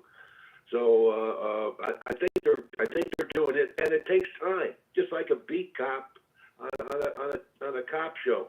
They have to go out and get the evidence, and then they okay. Listen, I want Dan Bongino to be successful and do everything that he said. Okay. So and I like Bongino, so don't misunderstand what I'm saying. Okay. However, if I were in their position, the first person you got to go after the low-hanging fruit, okay? We got Letitia on the mortgage fraud. She's going to go to prison. There's no doubt. And she's going to go to prison. At her age, it could be a life sentence, what she's facing, okay? So that's one down. We got her. The second one I would go after would be that Judge Mershon in New York with the daughter that raised the $100 million promising to put Trump in prison and all of that. That's a guy that's outside of Washington, and it's low-hanging fruit. And I would have expected Bongino to lead a team into both his office, home, and the daughter's office and home, but they haven't done that. You know, they have to do something, because that interview with Maria Bartoloma was really, really very embarrassing. I was very, very disappointed. Yeah. They have to clear that up. That's going to stand out there until they do something. I agree with if you he needs listen. Where's my faith? President Trump didn't hire them in those positions to do this. He hired them to be like Tom Homan. And no, they embarrassed the Trump administration. Yeah, and if he doesn't, if they don't do some high profile arresting, he will not be able to return to his show like he did. He's going to lose credibility. To do the legwork to get these people, but come on, do something. There's got to be. But what this is, let me tell you, with that interview, what shocked me the most was, and you know, shit, that was a friendly interview because he knows Bartiromo, right? What shocked me the most is when he said, "I read the report. I read the report." Yeah, the Chris Wray report, and he just reads report. No. You got to lead your own investigation. That's why I say the question is, and I want Patel and Bongino to be successful. Please don't misunderstand me, but they gotta, you know, show us. We need an arrest, a high-profile arrest, not sending reports to Congress. You know what Patel put out in his book, and all the people he was going after, and here we are with basically peanuts. Do you see Tom Homan in an office reading reports? No. Oh, Tom Homan should be in charge of them. and Patel's got to, because he's in charge of the FBI. Bongino, I talked when it was announced that Bongino had gotten picked to be the deputy director. I remember talking about it at the time, and it wasn't that long ago, and I said, "Oh, this is what they're going to do. Kash Patel's going to be at the office running the FBI, and Bongino's going to be kicking indoors." And I even said, "Can you imagine Bongino sitting in an office doing paperwork? Come on!" And the question is, how do you think Trump feels about that? Do you think Trump was happy at that interview? No, I think Bongino is a street cop. That's why I look at him. Well, we thought so, but the question is he really, or is that a lot of imaging? Is it when a poser's like an actor, right? These action stars in the movies, they kick everybody's butt in the movie, but in real life, can they kick people's butt? Yeah. Can they fight? Not Jack Lord and Bookham Daniel. Or Tom Homan. Tom Homan is the gold standard, and yeah. All right, appreciate the call. I just got a notification on my phone. I've not read all the details of it, but I got a notification about a tropical storm forming. Is that the first one of the season? Let me tell you guys, it's hurricane season. And if you got a wet spot on your ceiling, you got a leak in your roof, you want to call Tom Laporta. And when I give you his cell phone number, even if you don't need any roof repair or replacement, write down his number and put it on your refrigerator, because Tom Laporta at Laporta Roofing, he also does emergency response repairs. So if the tropical storm comes by, a hurricane or a rainstorm, and you have roof damage, you can call Tom Laporta on his cell phone, and he'll come out. I remember when that hurricane hit the west coast of Florida off the Gulf of America a couple years ago. We had listeners over there on the Gulf of America coast. It was still the Gulf of Mexico then. And Tom Laporta's response time over on the west coast blew my mind. I didn't realize. He's like a first responder almost with his response time. Give him a call, okay? Now, if you need roof repair or replacement now, give him a call before those tropical storms and rainstorms and hurricanes come. His number is 954-604-4602. 954-604-4602. He covers both the east and west coast of Florida and everywhere in between. He can handle a job of any size, one single-family home, one office building, or an HOA that has over 300 units. He works residential, commercial, and on municipal properties. Again, his number 954-604-4602. You can call or text, because that rings directly to Tom Laporta's cell phone. Or you can find Laporta Roofing online at laportaroofing.com. We'll be right back.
Listen to this.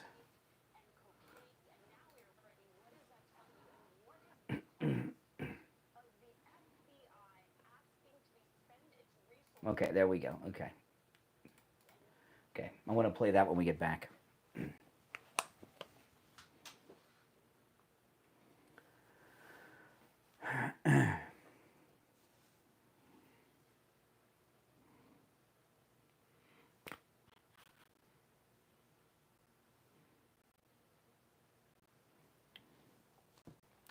We'll be back in just a couple of minutes. John, thank you so much. Thank you, thank you. The president thanks you too.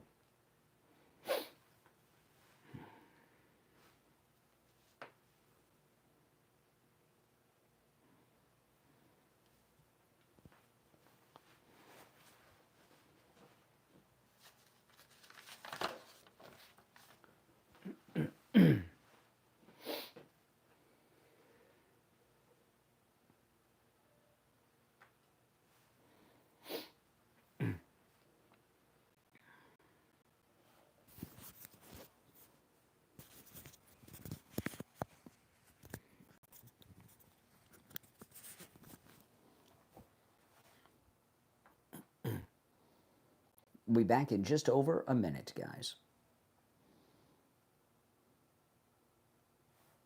If you're new to my channel, welcome. This is where MAGA comes to talk. Make sure that you subscribe. This is our bottom of the hour break at the radio station.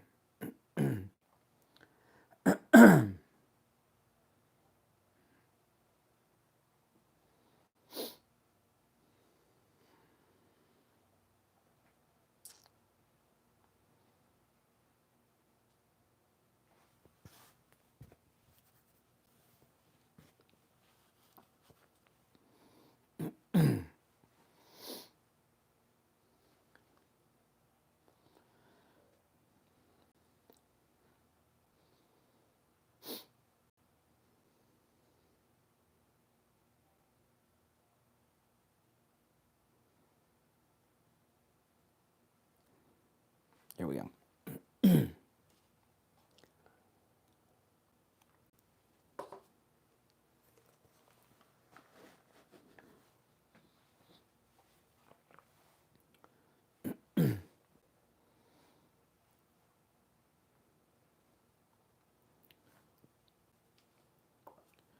Welcome back, everyone. I'm Brian Craig. You're listening to the Steve Kane Show, Florida's longest-running radio show. I want to play this clip from MSNBC. The daughter of Goldbar Menendez has a show on MSNBC, and while her dad's in prison, she hosts this show and passes judgment on Trump. I talked in the first hour, I got sidetracked about it, but these 3 investigations that Bongino announced that he's launched are pretty good ones. They're not our dream investigations, but they're pretty good. He's looking into government corruption with the Roe v. Wade leak at the Supreme Court, the cocaine at the White House, and the pipe bomb. The pipe bomber on January 6th. So what he's investigating are the investigators to find out if they really did an investigation or if they were a bunch of bad cops. So this is Goldbar Menendez's daughter on MSNBC talking about these Bongino investigations.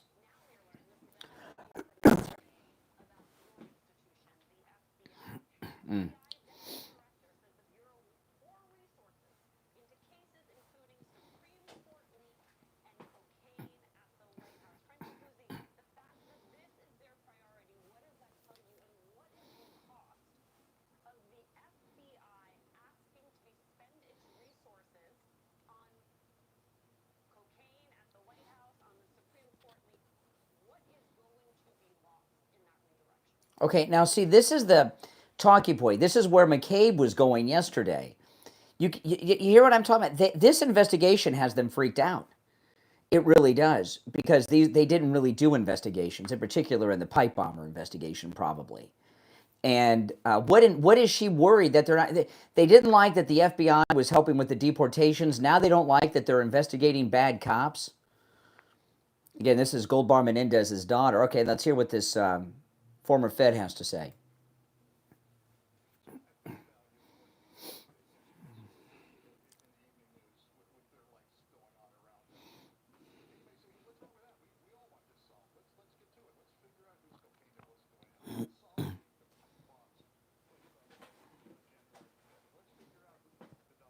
Yeah.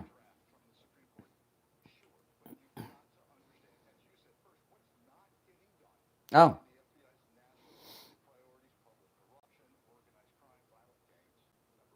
No, no, they're doing that. They're deporting the violent gang people to El Salvador. They're against that too.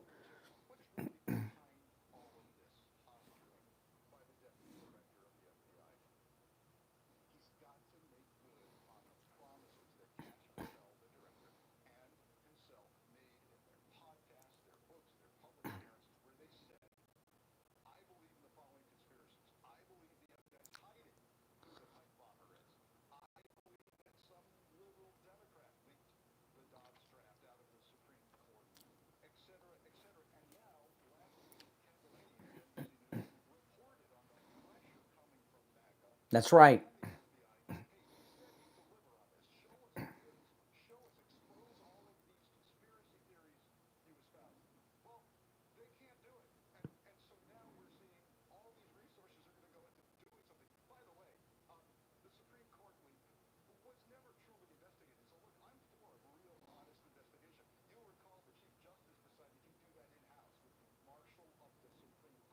Whatever that is.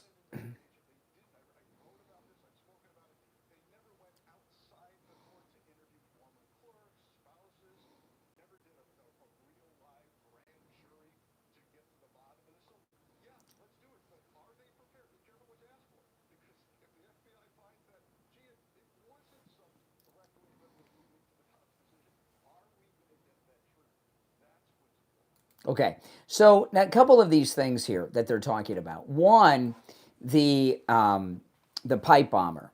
The question, what Bongino and Cash Patel want is the pipe bomber identified. So that's a two-part investigation. One, into the pipe bomber, identify the pipe bomber, find the pipe bomber from January 6th. And also, did the feds really do an investigation? If the pipe bomber was a Fed, would they have investigated, done a real investigation? Probably not. The cocaine at the White House is another one. Now, the thing about, they keep calling it the Dobbs decision.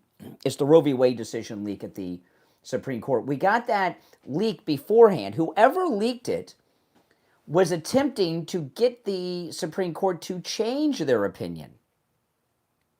It was it was illegal what they did, and it was also an attempt to change a Supreme Court opinion that was about to come out. They thought when they leaked out that the court was going to overturn Roe v. Wade, that public pressure from the left would get a justice or two to change their opinion, like they did with Obamacare. So that was these are very good investigations. I'm not saying that they're the ones I would have started with, although the pipe bomber we want identified. But you see how on all of these cable news shows, they're pretty concerned about Bongino looking into this. So we got to give them credit for that, because they don't like it.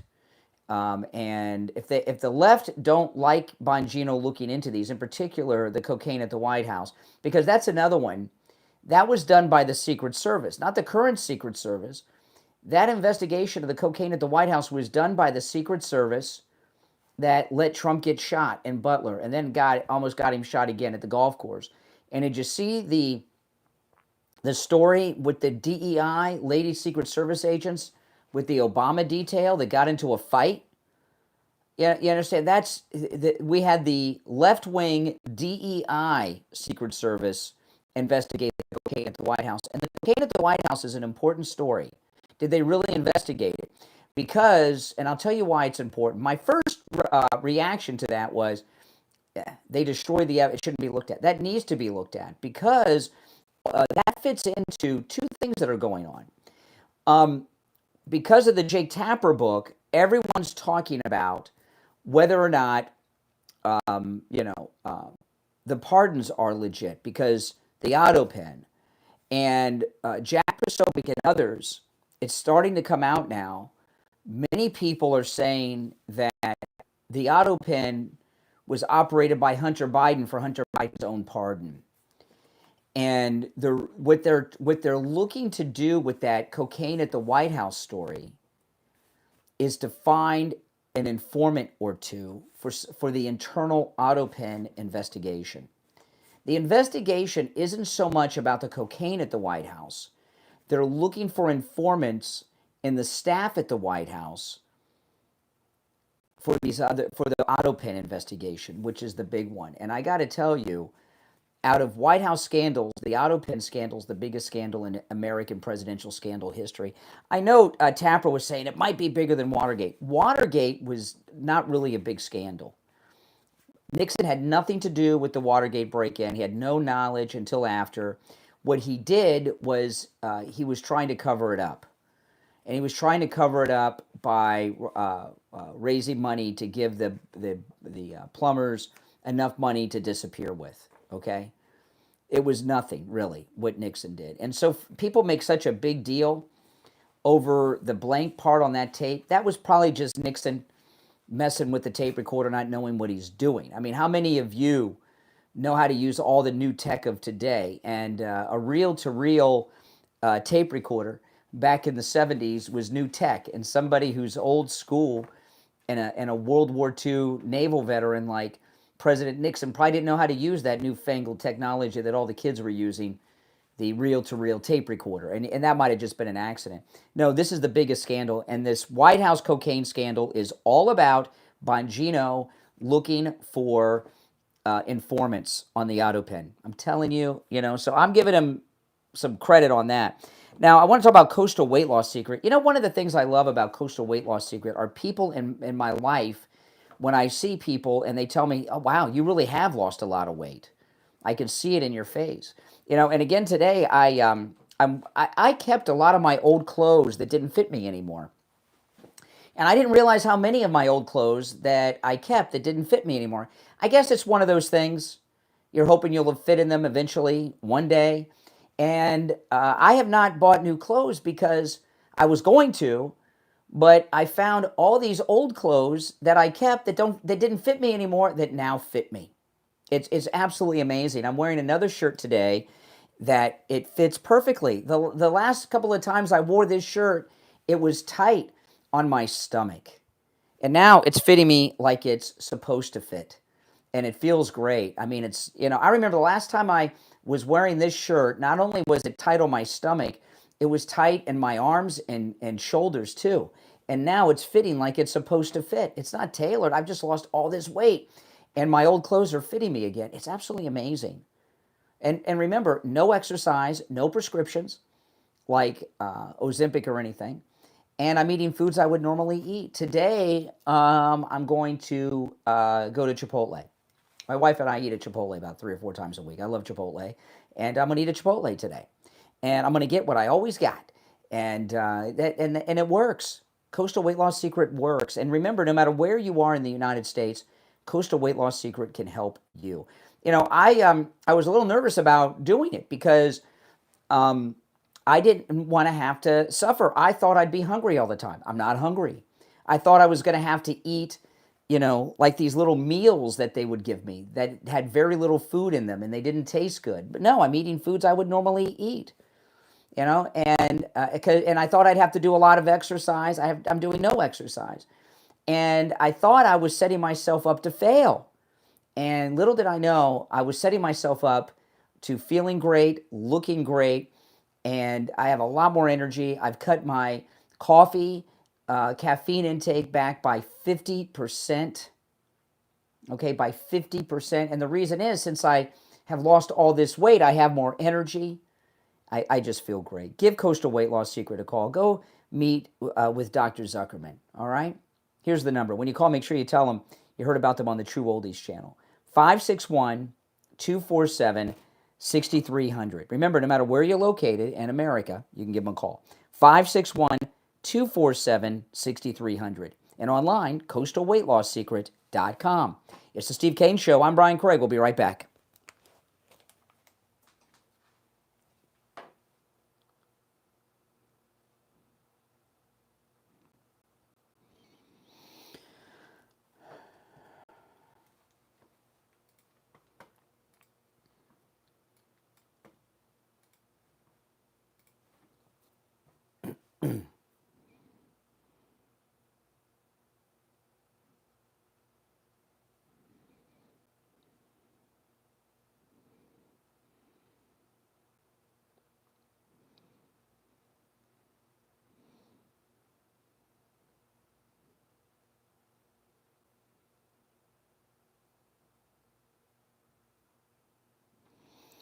if you're new to the program, make sure you subscribe, guys. This is the most pro-Donald Trump MAGA program you will find anywhere on any platform, I promise you. Mm-hmm.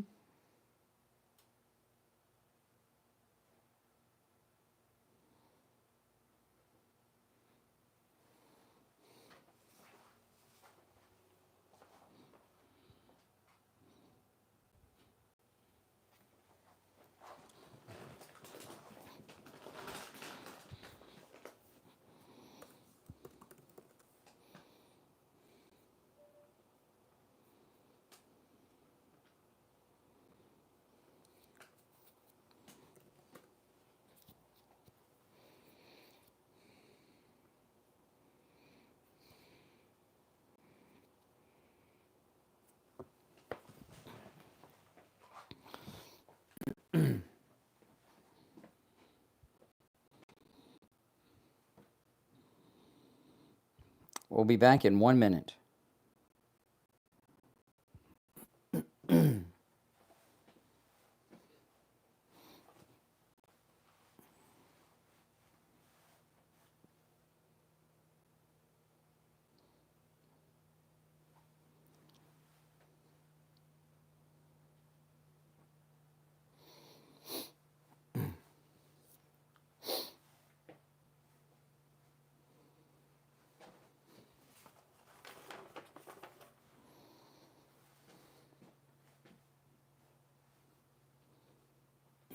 Thirty seconds.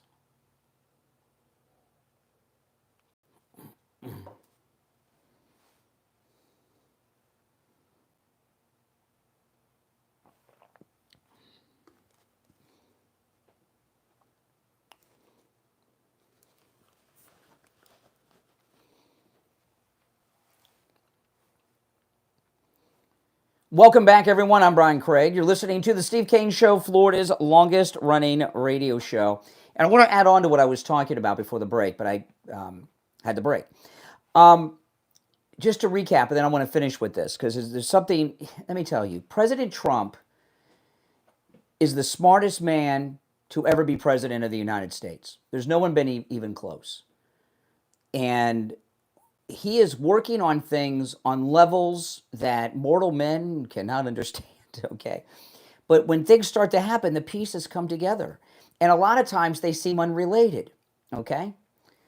So I was talking about, right before the break, that this Bongino investigation, he's got this three-pronged investigation, but the main one they're looking at, I believe, is the White House cocaine investigation. And I told you they're investigating the investigators. They're looking for, this isn't, the Secret Service was in charge, not the FBI. The Secret Service did the investigation into the cocaine at the White House. They're investigating government corruption, which means they're investigating the investigators. They're looking for an informant inside the White House for the Autopen investigation. And I told you all before the break that a lot of people are starting to say, and Jack Posobiec is very prominent, he was talking about this yesterday, that on X, that people believe that Hunter used the Autopen to sign his own pardon, which would invalidate it, wouldn't it? President Trump did some pardons yesterday that were really quite by surprise and maybe a little strange. That sheriff, and I didn't follow either of these two cases. And I remember the sheriff's case being in the news. He was accused of taking bribes in the form of donations, I guess, to appoint some people to be auxiliary sheriffs. I don't know. And I don't know if that's a regular practice. Sheriffs are elected officials, and donors get jobs and stuff with people. Is an auxiliary sheriff, do they have a gun in a bag? Is it the same thing? I don't know. He pardoned him, and then he pardoned that reality couple. And I only know of them because the husband is so weird looking. He looks like that Stuart Smalley character. Remember Stuart Smalley, the Al Franken character? I only know of them because the husband is so weird, and President Trump pardoning that husband and wife, and I didn't know anything about the case or the story. So after I saw President Trump on the phone with the daughter about the pardons and everything, I went and looked up the story, and it looks like they were guilty as guilty gets, and President Trump pardoned them. Usually pardons are done the last night of a president's presidency. And President Trump, he's the only president I remember who regularly does pardons whenever. And these pardons were both a little strange, very outside the box. And it fits into the Bongino investigation, into the auto pen. The auto pen, President Trump has repeatedly said that the auto pen, big scandal. I agree with that. And he not only did he pardon these people that are certainly guilty. The reality show people, they're guilty. I mean, I saw a lot of coverage of this yesterday when I was looking it up, what they did, and they did a lot of financial crimes, no doubt about it. The sheriff, I don't know, that seems kind of like a thing that a lot of sheriffs probably do with donors. So I don't know if much should be made about that. But the pardons, but why would he do these pardons and do it such a high profile thing? Because they're investigating the Biden pardons, the auto pen. There's a lot. The auto pen is not just some news talking point that the Trump administration are throwing out there. I believe that there is a real investigation going on by the FBI, by Bongino, by Patel, and Pam Bondi into the auto pen. I really believe that. And that's why President Trump made such a big deal with those pardons yesterday, that were really strange, in particular the reality show people. Now, I wanted to play this clip. This was CNN, and there was a lot of talk yesterday about the Democrats having lost men. The Democrats are trying to figure out why they lost men, and they're trying to do some recruitment to get men back to their party. And then there was a happening yesterday on CNN. Okay, and it was they got their CNN anchorette, a conservative, and then they have this woman who's a black lesbian, which she makes a big deal about during this conversation. This is why they've lost men of all colors, the Democrats, and they're not going to get them back anytime soon. Listen to this.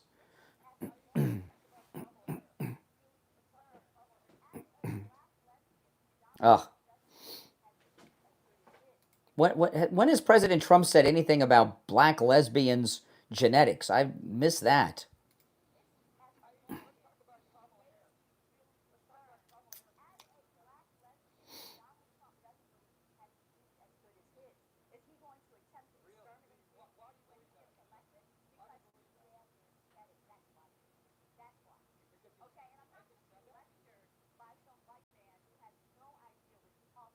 See that? I'm not going to be, I'll play more, but I'll rewind it. She's not going to be lectured by a white man. The Democrat Party has been taken over by lunatics, including a lot of heterophobes, she's a heterophobe, and anti-white racist. And they've been going around talking about toxic masculinity with all men of all color, and telling white men that not only are they racist, they were born racist. As soon as they left their mother's womb, they were a racist. There's nothing they can do about it. Their party's been taken over by freaks, weirdos, outcasts, sometimes foreign spies, terrorist supporters, and racists like this lady. I mean, and, Steve does this thing. We haven't done it really so much. We used to do it a lot all the time on the show, the shoe on the other foot.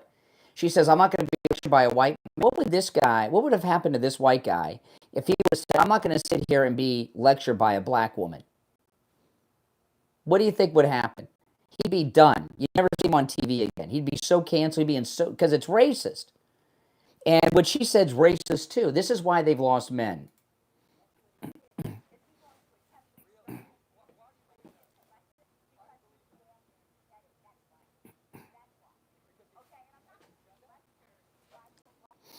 Wow.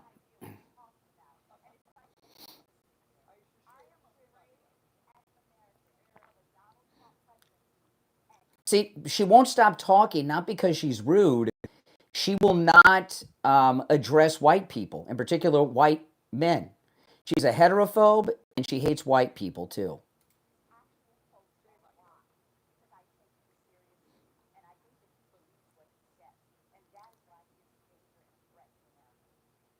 Okay, this is really scary stuff. And this is what Donald Trump saved us from. Because if Kamala would have won, women like her would have been running the country. Not only would Matt, do you know that the Southern Poverty Law Center?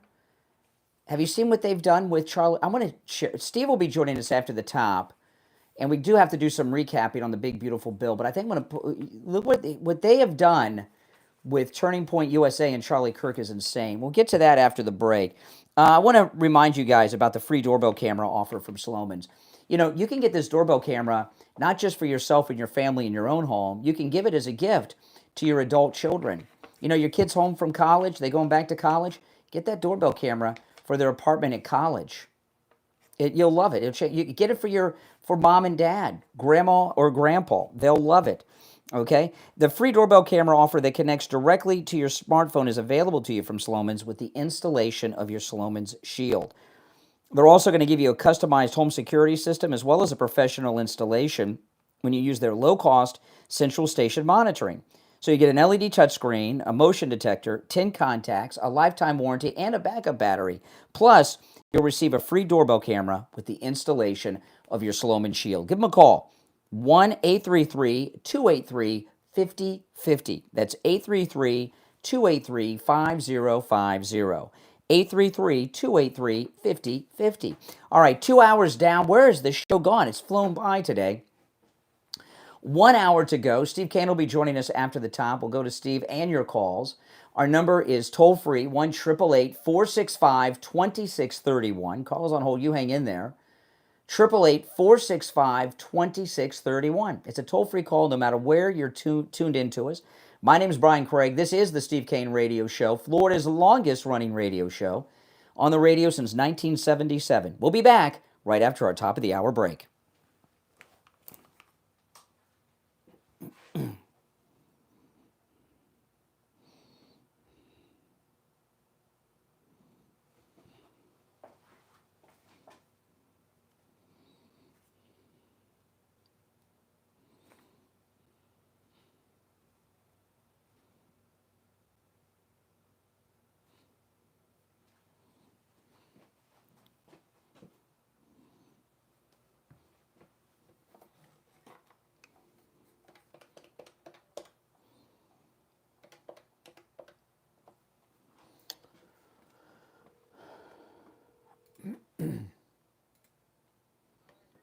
Okay. Hey there, hold on. I'm going to put you on hold. I'll pick you up on the speaker. Hold on. All right. Steve, you there? I'm here. Okay, hold on. You could use a little more volume on Okay, you. hold on. All right, how's that? Perfect. Okay.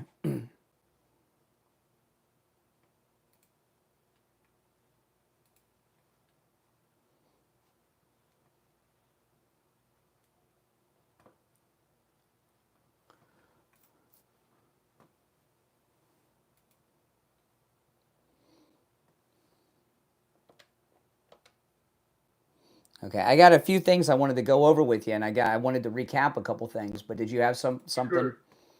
Okay. Let's do it. All right. I'll do the recap first, then I'll get to the new stuff. Absolutely. Maybe get some calls on them.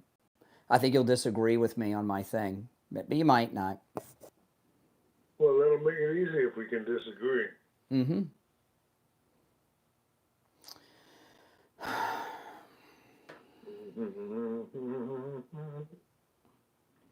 All right, stand by. No, we're coming back here. Hold on. Less than a minute.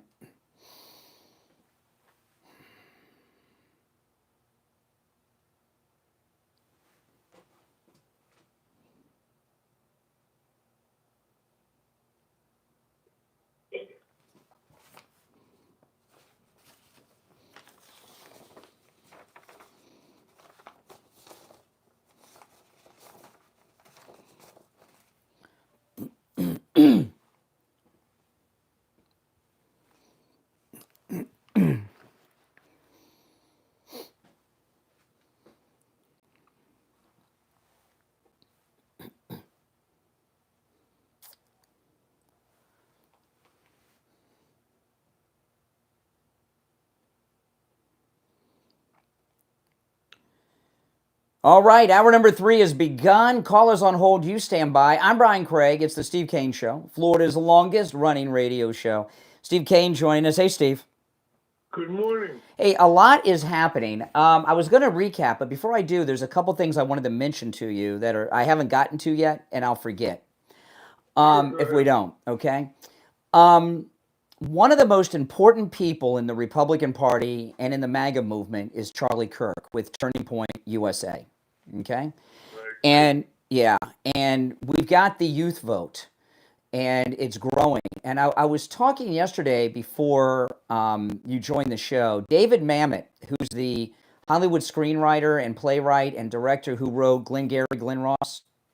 Yes. Okay. One of my favorite And movies. I found a new movie from him about con men. I saw an interview with him with Raymond Arroyo from Fox News, and he was talking about some movies that he wrote and directed I'd never heard of, and I forgot the name of it. I love movies about con men, and he wrote an incredible movie about con men that just blew me away from the 80s I never heard of. Anyway, I'll tell you about that later. But anyway, David Mamet, he is one of the most respected Hollywood screenwriters that's ever lived. He wrote The Untouchables, with Sean Connery and Glengarry Glen Ross is that's back on stage. They brought that back. Always Be Closing, and all that stuff. Yeah, those are his words. He wrote those words. So he's a very smart man, and he's also MAGA. Okay, and Raymond Arroyo did this interview with him that was like an hour and 20 minutes long. I watched every second of it. I was fascinated over the weekend. And anyway, he said that the Democrat Party machine was destroyed when Trump was reelected, and I think it was destroyed in Butler. But anyway, same. So I thought that was it. And he said, you have to look no further than the protest around the country against Elon Musk. True. They're all grandmas and grandpas, right? And We're out there. It looks like a very sparse crowd right across the country. yeah, and they're all I'm surprised they're not embarrassed to show it on television. yeah, and they're all old ladies and old men. Now, listen, we're all getting older, but to keep your organization going, you have to bring in young people, and they don't have young people anymore. Trump has young They people. don't have anyone. No, and They don't have young, they don't have old, they don't have Hispanic, they've lost the blacks. They've lost everybody. we even have gays. I mean, two of Trump's top people are openly gay. The Treasury Secretary. So, but anyway, but this is about the youth. So that's why I'm focusing on the youth so much. They can't go on without bringing in new Democrats. And if you don't have young people, and for the Republicans to have the young people is so historic. It's never happened in my lifetime at all. And it's happened for a number of reasons. In large part, everybody knows this because of Charlie Kirk. Charlie Kirk's Turning Point USA. And a couple years ago, I went to Charlie Kirk's event in Palm Beach. That's when I got to meet Tucker Carlson and everything else. It was right after Tucker Carlson was fired by Fox. And it was filled with, college kids and high school kids. And I was invited as a, as a press person. And what shocked me is that these were the cool kids. These weren't the dorks. When I was in high school, the Republicans, they were dorks. They were the geeks, right? The cool kids, the football players, the cheerleaders, the ones who you want to go to their parties, they're the Republicans now. Charlie Kirk and Donald Trump have made being a Republican cool for high school and college kids. And everybody knows this. There's a lot of talk about it. So Turning Point USA. Now, the Southern Poverty Law Center is a left-wing group, but it's known as a think tank that investigates and monitors hate groups in America. The Southern Poverty Law Center has just added Charlie Kirk's Turning Point USA to their hate map, where the KKK chapters are listed. The Southern Poverty Law Center has declared Turning Point USA a domestic hate group. Yeah. So listen to this. This is in the Daily Signal. The Southern Poverty Law Center is comparing the largest conservative grassroots organization to the Ku Klux Klan, adding Turning Point USA to its hate map that plots KKK chapters and claims to expose the groups upholding white supremacy in the United States. Released Thursday, I didn't see this, I missed this, I just saw this morning. Released Thursday last week, Southern Poverty Law Center's hate map lists Turning Point USA for the first time, categorizing Charlie Kirk's group as an anti-government extremist group. Now that's like Tim McVeigh from Oklahoma City. So that's like labeling them domestic terrorists, right? The hate map also includes PragerU, right? And I pulled up the hate map, and it's actually a map, Steve. And I pulled up Florida. D. James Kennedy's ministries are listed there. The Liberty Council, Moms for Liberty, and Turning Point USA. So this is a very desperate attempt by the left to get Turning Point USA kicked out of the, Turning Point USA is active, not just with Charlie Kirk visiting. They have active chapters at high schools and colleges throughout the United States. So what they're attempting to do is get them kicked out of the school by saying they're a hate group or domestic terror group. They're terrified by Charlie Kirk, and they're terrified by Turning Point USA, and this is good stuff because everybody can see through this, and I'm glad they did this, because it really to me, when the Southern Poverty Law Center calls you a hate group, that's a badge of honor. You're the opposite of that. It's the complete opposite. So anyway. Yeah, I hope Charlie Kirk, this happened on Thursday. I haven't heard any mention of it. And Charlie Kirk may be sitting on the story because I don't know if he's realizes what a badge of honor that is. It shows that the left are terrified of him and his organization, and they're doing great work. And he should be bragging about this. And there's some people out there that are experts in the left-wing bizarreness of the Southern Poverty Law Center. And I'm not going to say who they are on the air right now. Maybe I'll send a message to Charlie Kirk on who some of these people are, so we can have some great guests on to expose this organization. All right, now I wanted to do some recapping with some things I talked to you about earlier, before you were here, that I talked about earlier. Okay. And I'd like to hear some of your calls on everything we brought up this morning on the program, because I've covered quite a bit. The big beautiful bill, President Trump has a psych op going on the big beautiful bill that is as beautiful as the bill is. And if you turn on your news, they're going to tell you two things about the big beautiful bill. One, the news story is that Trump and Elon Musk have had a falling out, and that Elon Musk is trashing the big beautiful bill. Have you heard that one yet, Steve? No, I haven't heard that. You will by the end of the day. Okay, that's Elon Musk did an interview, and he says, you can't have a bill that's both big and beautiful, and they're taking that as criticism. Republican senators are saying they're not going to vote for it, that it's not even going to come up for a vote. Rick Scott, who was the governor of Florida before DeSantis, he was a great governor. None of that is negotiation. Well, At this point, everything that's public is negotiation. Exactly. So what? And Trump said on Sunday, "Let the senators do what they want to do, change what they want to change." This is what's happened. The big beautiful bill is not in trouble at all. In fact, Trump's getting everything he wanted, and we have how many? What's our? In the House or the Senate? And let me just clarify that. When you say the bill's not in trouble, you're talking in the House or the Senate? Well, it's going to pass both houses, but I'm talking about the versions. In the House, we have maybe the slimmest majority in history, right? We have like just a couple of seat majority in the House of Representatives. In fact, the majority is so slim, President Trump had to withdraw the UN ambassadorship nomination for Stefanik because the majority is so slim we couldn't lose her vote in the House, right? So we got it through, but we didn't get it through exactly like we wanted, right? They didn't cut spending that much. Let's just clarify that, because that's the important part. That we got through the bill that we had to get to the Senate, but now they've got to recook the whole thing to get something that's Yeah. acceptable to both the House and the Senate. Exactly. Agree on it. That's Exactly. where they're at now. So we couldn't get the bill exactly like we wanted it in the House because the majority's too slim, and a lot of those Republicans are fake Republicans, right? So the senators are recrafting the bill that Trump really wants, and then they send it back to the House, and boom, it's fine. And President Trump is still best friends with Elon Musk. They've not had a falling out.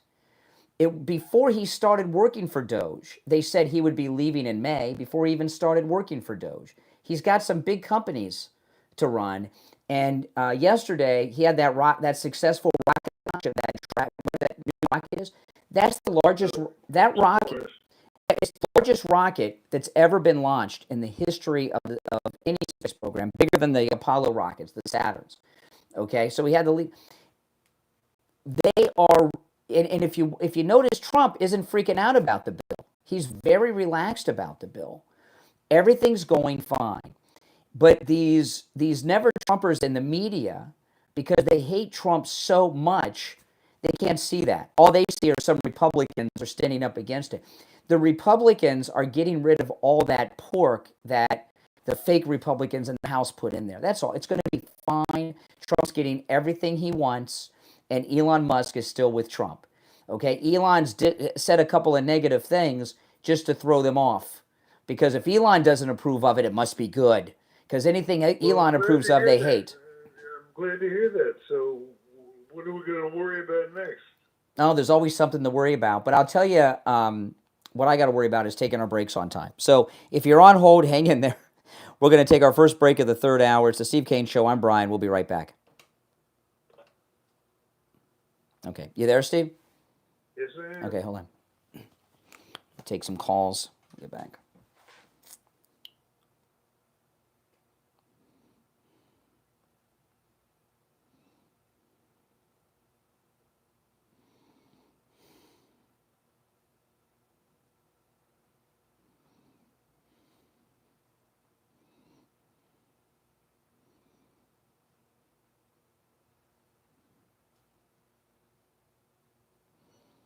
Okay, we'll be back in 2 minutes.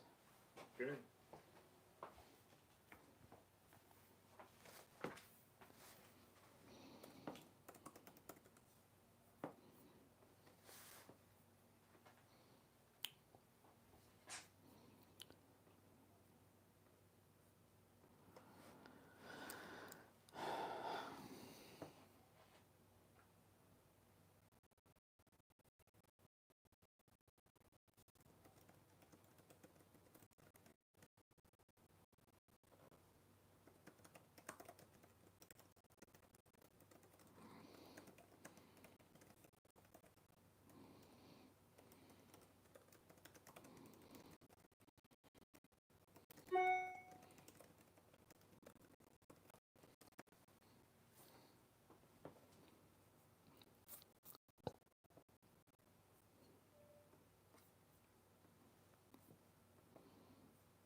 We're back. I'm Brian Craig. Steve Kane is here. Our number, 888-465-2631. You want to take some calls, Steve?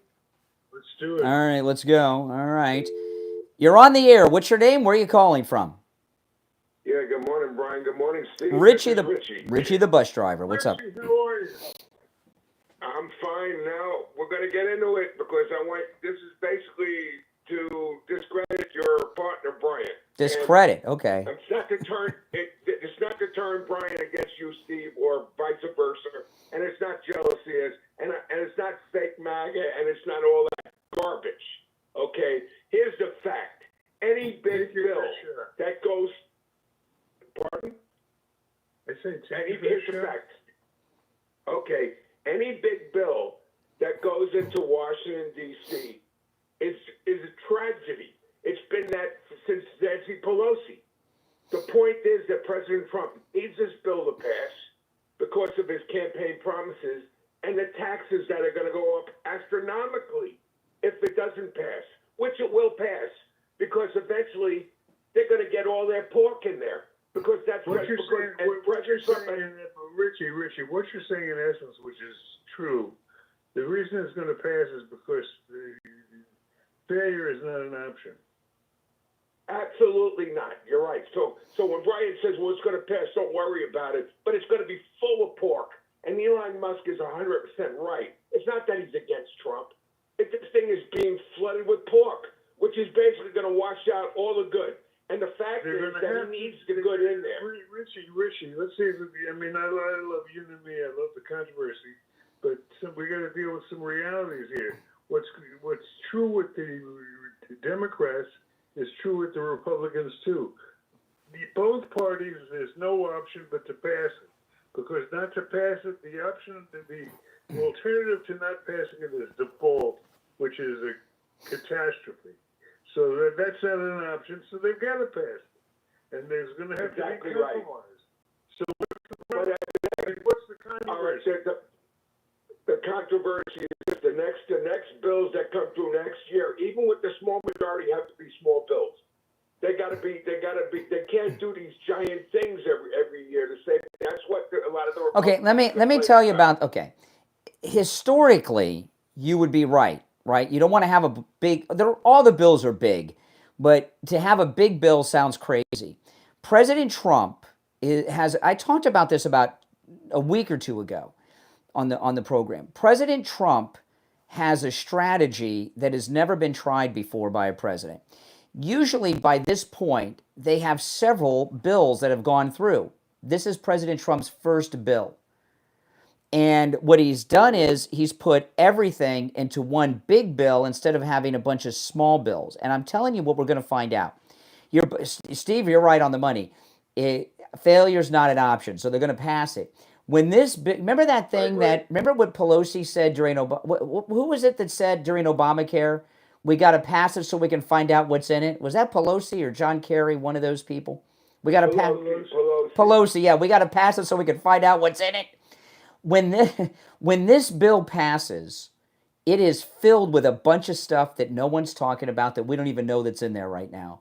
And we're going to find out that President Trump and the MAGA Republicans have the big, beautiful bill filled with all kinds of very, very MAGA ideas and things. Like in one bill he passed in the first term, he snuck in drilling in Anwar and they didn't even know it. And that was one of the liberals' big issues to oppose. This bill is filled with a bunch of stuff. And we're going to find out after it's passed. It's good. Trump's got it filled with a bunch of stuff. No, I didn't say pork. Pork is like money for the no. There's a lot of MAGA things. There's a lot of MAGA things in there that we don't know about yet that we'll find out after it passed. Like a lot of these executive orders are going to be law. And there's a lot of garbage in there from these. There's always going to be. That's the way it is. No, they shouldn't be. It shouldn't, but back in the world of should. But this is happening only because there's a deadline coming up, and it's June. And Richie, you've got to compromise when you're doing these things, or you get nothing.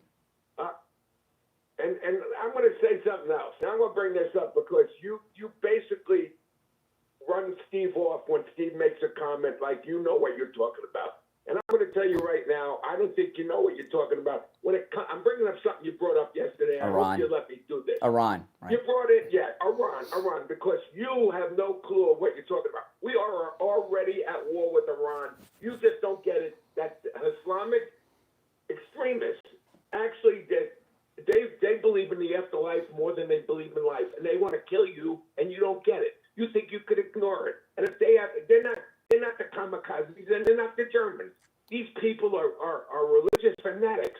That if they get the nuclear bomb, they're the biggest threat in the world. He might be crazy, but I don't think I think Iran is a major thing, not just for Israel, but to this country. The reason that we won the Second World War is because Hitler started a two-front war, right? He invaded Russia. The war, we may not have won that war if he didn't do that. And the reason, I'm not saying, but that, no, it is relevant. It is relevant. In the nuclear age, Second World War anecdotes don't. No, it does. And It does. We are on the, hold on. It does. It is relevant. We are possibly about to go to war with Russia.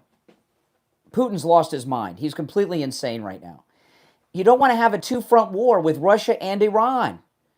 We can't have two wars break out at the same time. That's where we are. They have a big army. They have terrorists all over the world. Time out. Do you know what's going on in that country right now?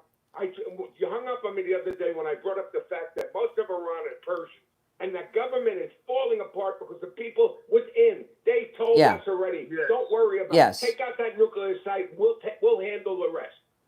They're on the verge of collapsing. But they have terrorist cells all over the world, including in the United States. But they're going to hit anyway. It doesn't matter. It does not matter. You don't think when they call out the dogs, they're going to do it anyway? You're still going to knock out the nuclear. We got to take care. We got to take care. We got to take care of this Russian thing first. Putin's lost his mind. Ignore the nuclear. You're going to ignore Iran to take care of Putin's got all kinds of nukes. Let me in here. I got a question for Richie. What is your view of the Mark Levin's position on Iran, which basically, in short, Mark Levin thinks we ought to go and take out the nukes now, yesterday.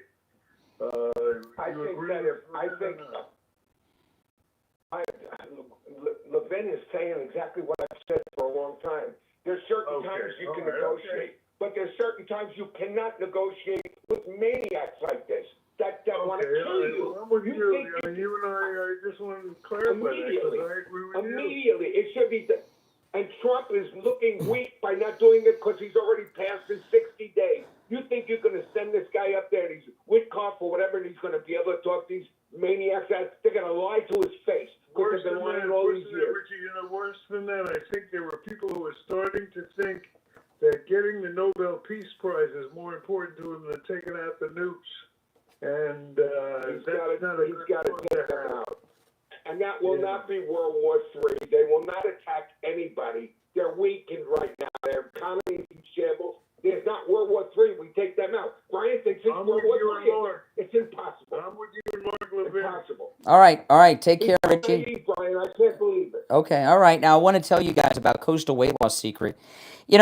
I've mentioned this a little bit, and a lot of people ask, how could you lose all this weight without drugs, right? Without exercise, eating foods you would normally eat. Well, one of the reasons that is, I'll give you one of the secrets, okay? But don't tell anybody because it's Coastal Weight Loss Secret. It's one of the secrets. Dr. Zuckerman and his team over there, they're coaches, and they stay in touch with you throughout the entire process to see how you're doing and things. In fact, now, I'm in what they call the maintain phase now. They're still in contact with me regularly, okay, to see how I'm doing. And they asked me if I've gained. I said, no, I haven't gained an ounce. And I feel great, Steve, I'm wearing a shirt that's so old that it was in that part of the closet of clothes that don't fit me anymore. And now it fits like it's supposed to fit, like it did when I bought it years and years ago because I've lost so much weight. So it does help when you have a coach who's with you throughout the entire process.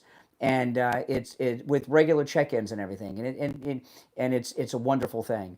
Dr. Zuckerman told me that not only do we have listeners, Steve, who are calling Coastal Weight Loss Secret from all over the United States, but we have a lot of people that are going in as couples.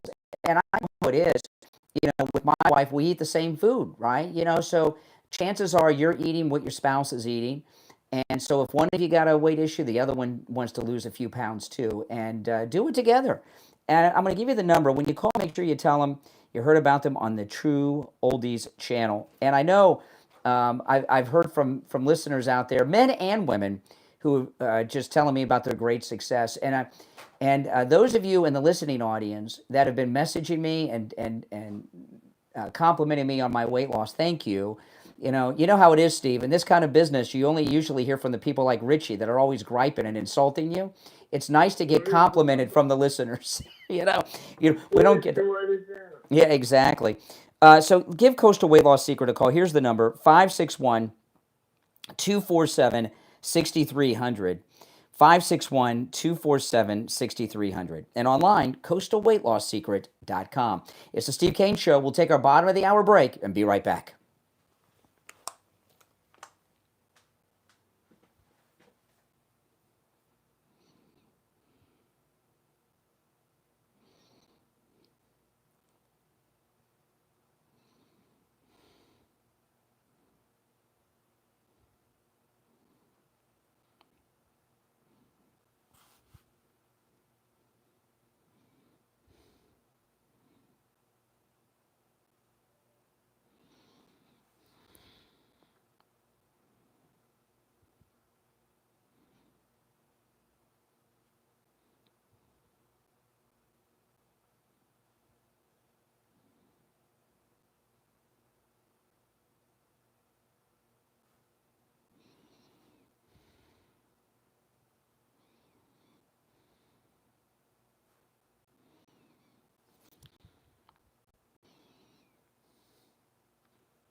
So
Steve, you there?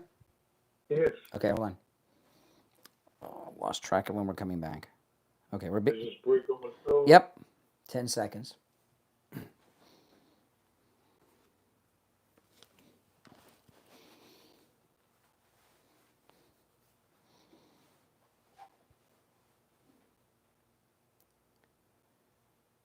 All right, we're back. I'm Brian. It's the Steve Kane Show. Steve Kane is here. All right, you want to go back to the phone, There's Steve? a couple questions I want to ask. Okay.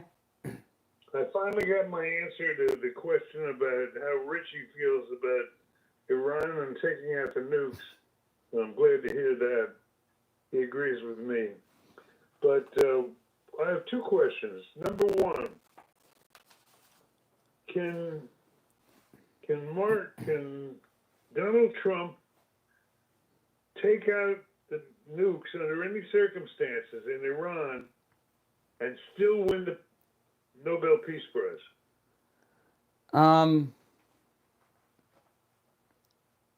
I don't know if they don't like it to begin with. I don't know if they'll give it to him.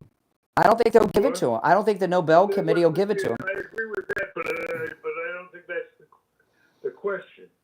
Well, do you think that enters into his thinking? No, I don't think he thinks about the Nobel Peace Prize. I think that you're being a little, perhaps, generous.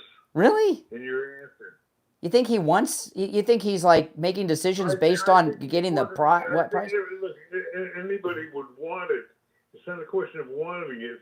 The question is, does he want it enough to have it influence an important decision? Oh no way. You think you're being a little idealistic. No, I think it's more important to him than you do. What you're saying is he's willing to get people killed to win the Nobel Peace Prize. No, I don't think. It doesn't sound very nice, but I think. No, I don't agree with that. I think it means a lot to him. No. I'm not saying getting it isn't a bad, isn't something he wouldn't want, but he's not going to let them get nuclear weapons so he can get it. No way. Well, I mean, but it could cause him to make a decision to waylay doing it in hopes that he can achieve it through negotiation and get the best benefit of both worlds. I don't agree with anything you just said at all, but maybe the audience does. Because there's faith. I was thinking about this. I think about you a lot lately. There's faith, and then there's blind faith. Okay? And unfortunately, I have a lot of faith in President Trump, but you have more than a little faith in President Trump. You have blind faith. And that's from a point of view of being a talk show host, I'm not sure that's ideal. What do you think of them apples? I don't. I mean, that's crazy. No, I totally trust in Trump. Yes. I totally trust in Trump. He knows what he's doing. So I don't relate to the blind faith? No, I don't take that title. No, I just, What does Trump believe in that you would not support? I can't think of anything. There you go. Well, what does he? What? That's called blind faith. What? No, I mean I just agree with everything he said or done. What has he done that you disagree with? The one thing that we're talking about now is he's waited. In my opinion, I don't have access to the information he does, and I will confess to you, I don't feel I'm as smart as Donald Trump. Well, you're not as informed. We're not as informed as he is because he's got the intel briefings. Yes, I think that's true too. But that having been said, I think that think it enters into his thinking. No way. I think he'd like to do it. No way. First of all, to answer my own questions, number one, I think it would. I don't think there's any. I think they're looking for an excuse not to give it to him. And I think if he ever launched an aggressive nuclear attack, that would give them the excuse. Steve, I'm going to totally disagree. This is what I believe, okay, with Trump. When the Never-Trumpers shot him in Butler, and he survived from a miracle from Jesus above because the technical person put the screen and the slide on the opposite side of the stage. Him going to that slide was the cue for the assassin to fire. Okay? And it was on the other side of the stage, and he dodged a speeding bullet because of that. If the screen and the slide was where... How did they determine that? What's that? How did they determine that? Well, in every rally, because he had done about 100 rallies, he had been doing rallies, and in every rally he went to the slide for the immigration numbers, and it was usually on his left but this time it was on his right, and the assassination conspirators assumed it was going to be on his left as always. And the cue for the Butler assassin was when he went to the slide, and because it was on the other side. Heard that. That's interesting. No, President Trump's talked about that. He's talked about it several times, and he even brought the girl up who does the screens and everything on stage once at a rally and hugged her and everything else.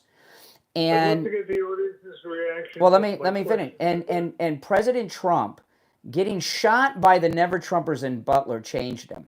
He believes, and I agree, that he is on a mission from God himself to save not just the United States, but Western civilization. And I watched him speak at Arlington on Monday. Did you watch his speech on Monday by chance? Probably. He was there with J.D., Raisin Kane, the chairman of the Joint Chiefs, and Pete Hegseth. And when he was on stage, he was talking about those who lost their lives in the middle, because it was Memorial Day, and he made a reference to Butler, and he looked like he was tearing up. He had an emotional effect on his body when he mentioned Butler. So I don't think Trump is concerned about these worldly things like Nobel Peace Prizes. Well, He's answering a higher calling. I'd like to get the reaction of the Absolutely. All right, let me give the number out. We'll go to the phones.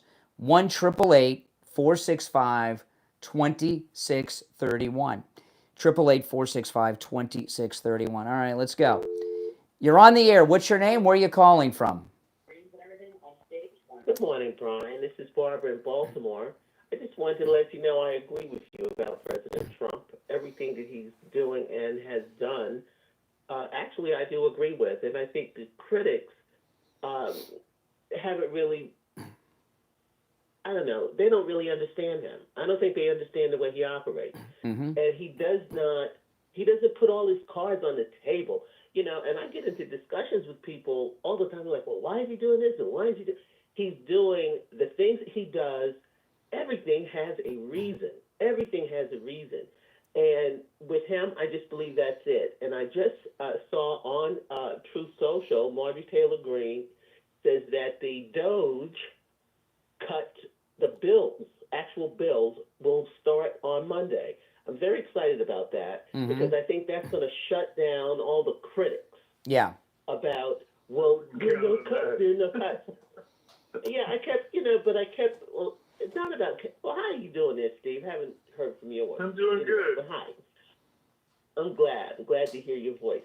But anyway, one of the things that's very frustrating to me is to hear them talk about no cuts, and the Chip Roys and the, Ron Johnsons.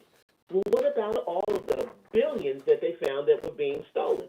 That's going to end. Doesn't that amount to cuts? And that's what I think is going to start happening. Well, Marjorie Taylor Greene said they're going to be introduced Monday. Yeah. So that's a good thing.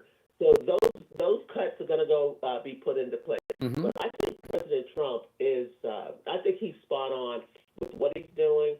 And as for in Butler, I'm going to put a picture on X of the guy who put that. I want to get back to the thing about the Nobel Prize. How much do you think Trump deserves it? Well, we agree on that. Wanting it. No brainer. No, it's not about him wanting it. Can he? It's not about him wanting it, Steve. Let me ask you a question. Do you think he could attack Iran, take out the nukes? First of all, do you think that's a good idea or a bad idea?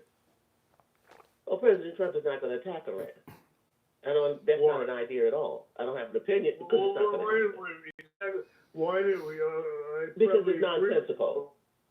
It's what? Yeah, that's nonsensical. That's nonsensical to me. That he would attack Iran. Why would we attack Iran? We don't need to attack Iran. Hold on. The option of taking out the nukes in Iran is to let them continue to develop it until they have it. You really comfortable with them having the nukes? Israel's right there. And you say America attacked. Israel's right there. They won't be there very long. If Iran gets nukes. When I say Israel's right there, Israel they've got the bunker busters. They've got what they need to take care of the job. And to do it very quickly. Israel would do I'm not even concerned about that. Without the consent of the if that happens, that's on them. Do you think Israel would do it without the consent of the United States? Absolutely. President Netanyahu knows what is a danger to his country. Absolutely. I think Israel is in lockstep with everything. I don't want you to do it. We won't back you up on this. I don't think you think they'd still do it? What kind of backing do they need? They don't need any backing to do it.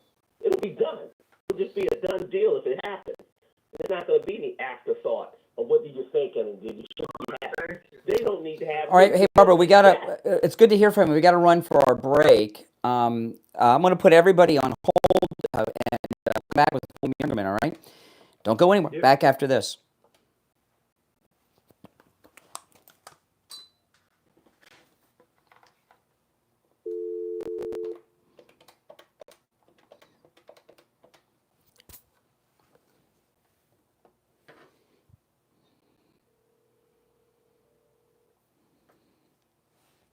Hey there, hold on.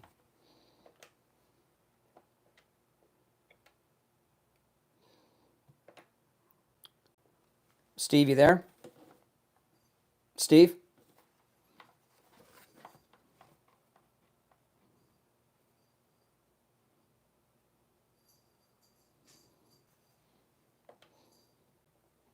Steve, you there?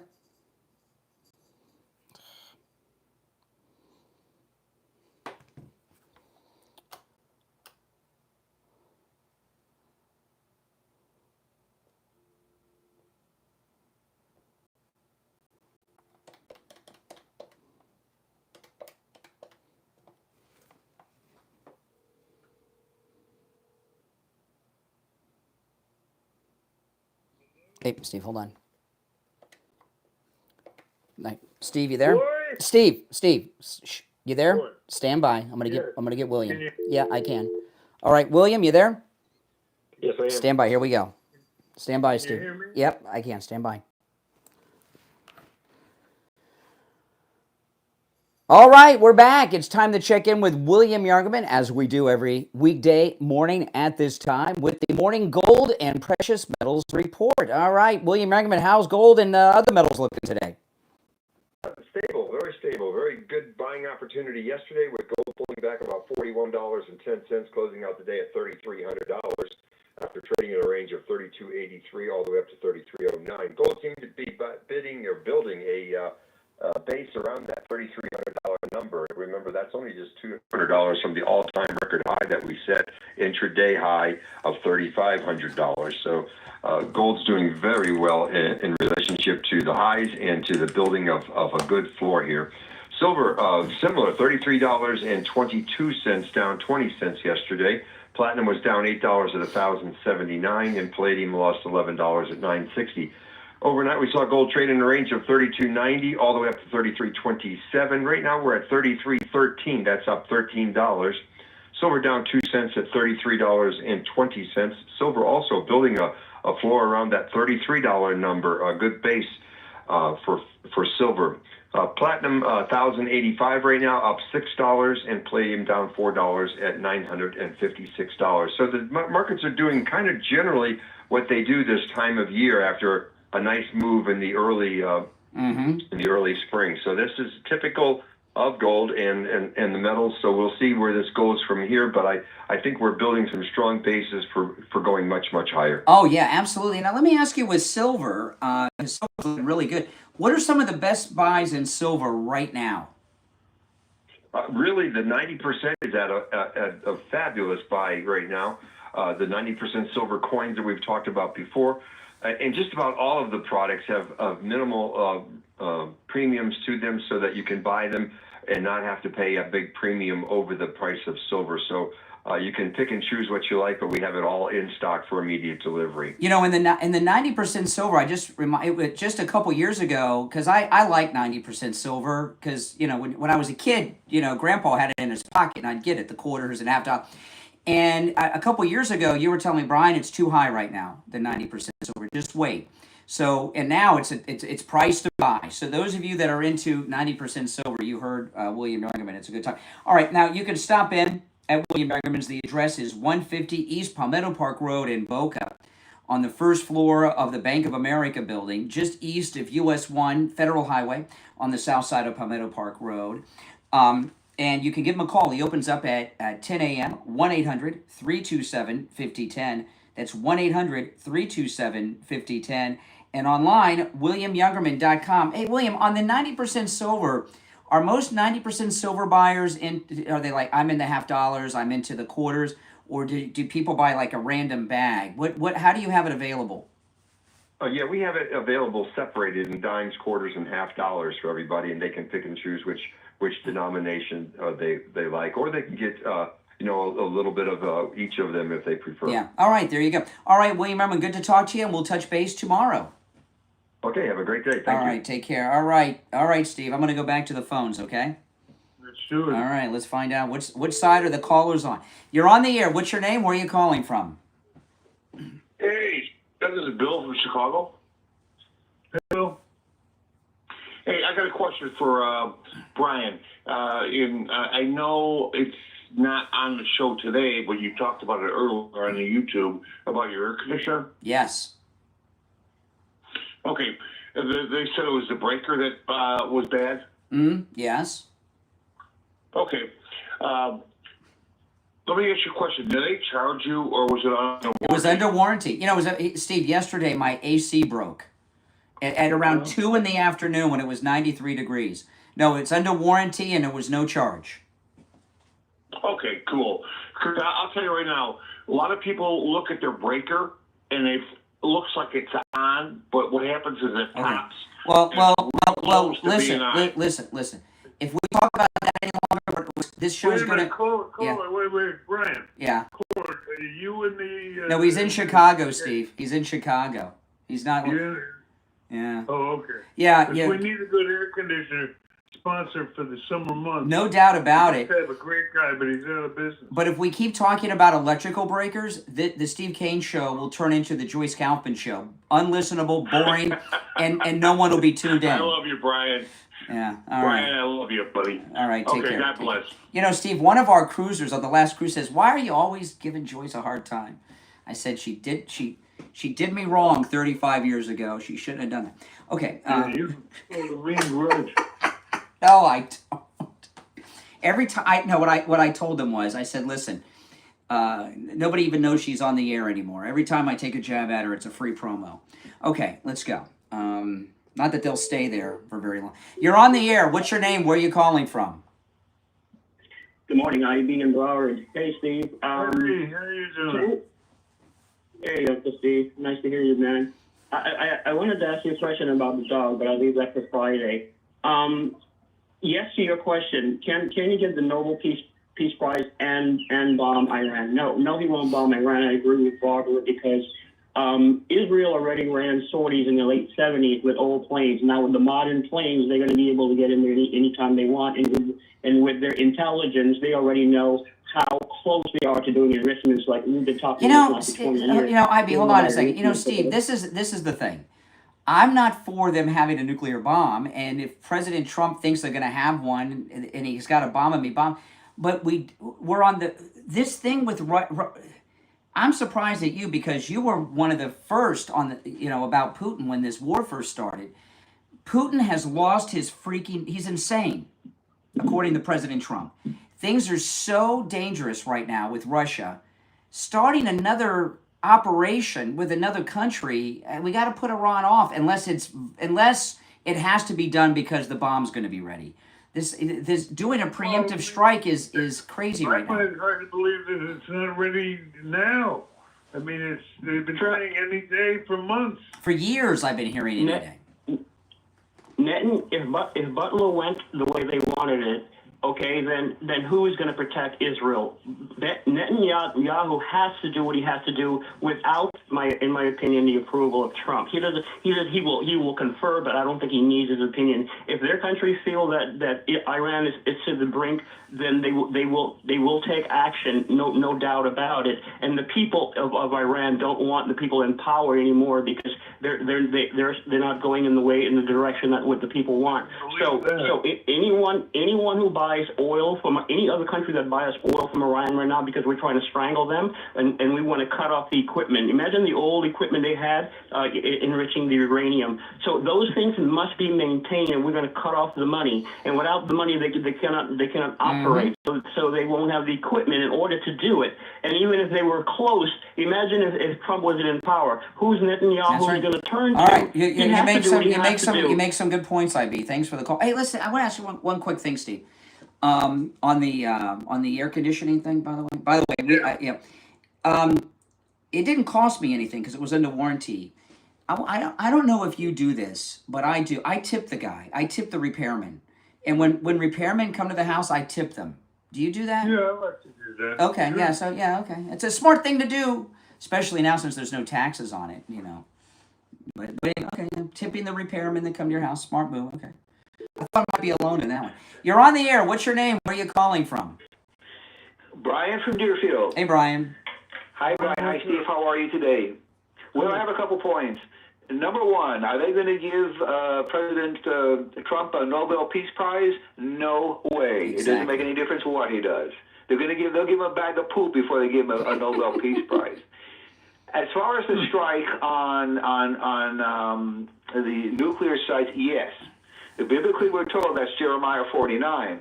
That's going to involve a strike on the Bushehr nuclear reactor down there, which is very vulnerable to attack because it's built on tectonic plates. The question is, will Netanyahu make a move without Trump? And this is a problem. I think there's enough arrogance there that he might. Now, this is going to create a dilemma with that.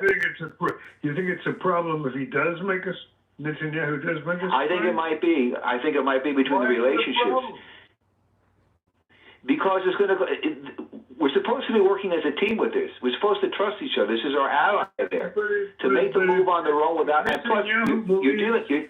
Netanyahu believes that they have the nukes, and they're getting ready to use them on Israel. Is it going to just? A lot of people don't. I think a lot of people don't trust Netanyahu. No. I don't fully trust him.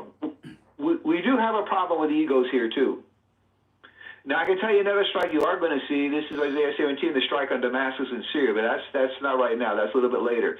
Yes, there's going to be a strike. Just a question, is it going to be a coordinated strike with the United States and Israel? I hope so, but I'm not sure. I'm not even sure how well Netanyahu and Trump actually get along in their I think Netanyahu's on the outs a little bit. And you notice when Trump went to the Middle East, he didn't stop off in Israel. Yeah. Well, I think he's a little frustrated that he's being delayed in knocking out Hamas down in Gaza and getting that finished. I just don't think that listen, Netanyahu's been prime minister off and on since like Clinton was president, right? I mean, he's been there forever. It's like 35 years. Oh my goodness! Like that. You know, and I think I'm not sure about that. He's wanted to take out Iran all this time, and he may view this as his last chance to do it. I just don't. I don't trust him to make a decision on his own without the United States on this. Because look, Steve, all this idea like Richie was that you know, I didn't want to get into it with Richie, but I'll tell you guys now. You know, the way Richie was talking is what I heard people say when we went into Iraq. Oh, it'll be over in a couple of months. 20 years later, you know, and we had the insurgency. Right. Iran's people may not support them, but I don't know if that's true. They've been brainwashed since 1979. Iran has a very large, well-equipped army, and Iran is also allied with Russia. So the idea that we bomb them and they can't respond because some people in Tehran that's ridiculous and naive. Well, the one thing I can't figure out what's with Netanyahu's option? What is Netanyahu's option if in fact he finds out? He has no options. He's got to do whatever Trump says. Yeah. It's up to Trump, not Netanyahu. I think we have the problem is Iran having the bomb. It's up to Trump to decide what to do, not Netanyahu. I don't trust Netanyahu. This is a problem. I think Netanyahu. I don't think Netanyahu's happy about President Trump's Mideast tour a couple weeks ago. I don't think he's happy about that. Making friends with Syria. No, he's not. But that is not relevant here. No, it clouds his judgment. But some people are going to say if Netanyahu makes a move without Trump, and then we're going to join in, that we're getting dragged into that. We need this to be coordinated. But these guys got to be on the same page with this. If this thing is coming. It has to come. I think it's a question of when and how soon. See, I think it's possible. Listen, I'm a strong supporter of Israel, so don't misunderstand me. Yeah, okay? Me too. But it's possible Netanyahu orders the attack and tells Trump when the planes are on their way to Iran.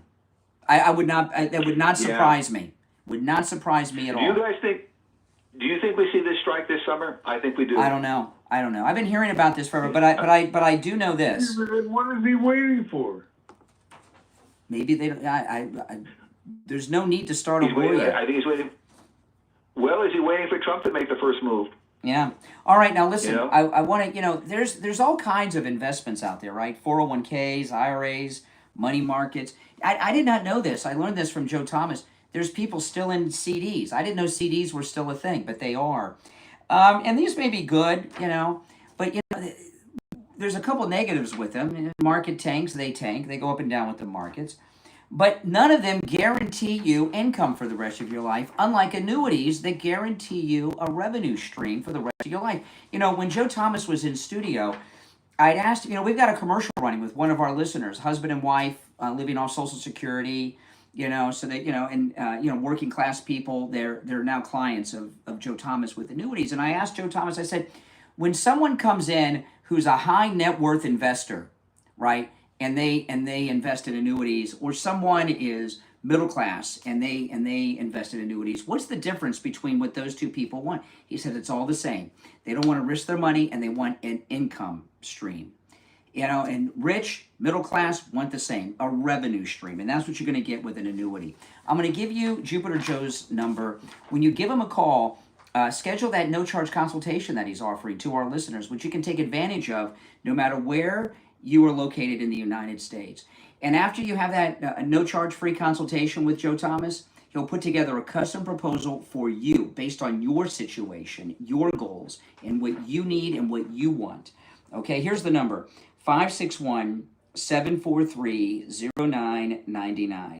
561-743-0999. And if you missed the number, just go to his website. It's easy to remember, jupiterjoe.com. All right, Steve, we're out of time for today, but we'll be back tomorrow. Tomorrow's Thursday already. Can you believe it? Sounds good. Time flies when you're having fun. Yep, it's the Steve Kane Show. Steve Kane, of course, has been here. I'm Brian Craig. We'll see you tomorrow morning at 6 a.m. Take care. All right, everyone. Hey, listen, thanks for tuning in. If you're new, make sure you subscribe. I will have a new podcast drop later today, so make sure you check that out, all right? I'll see you later. Thanks for watching.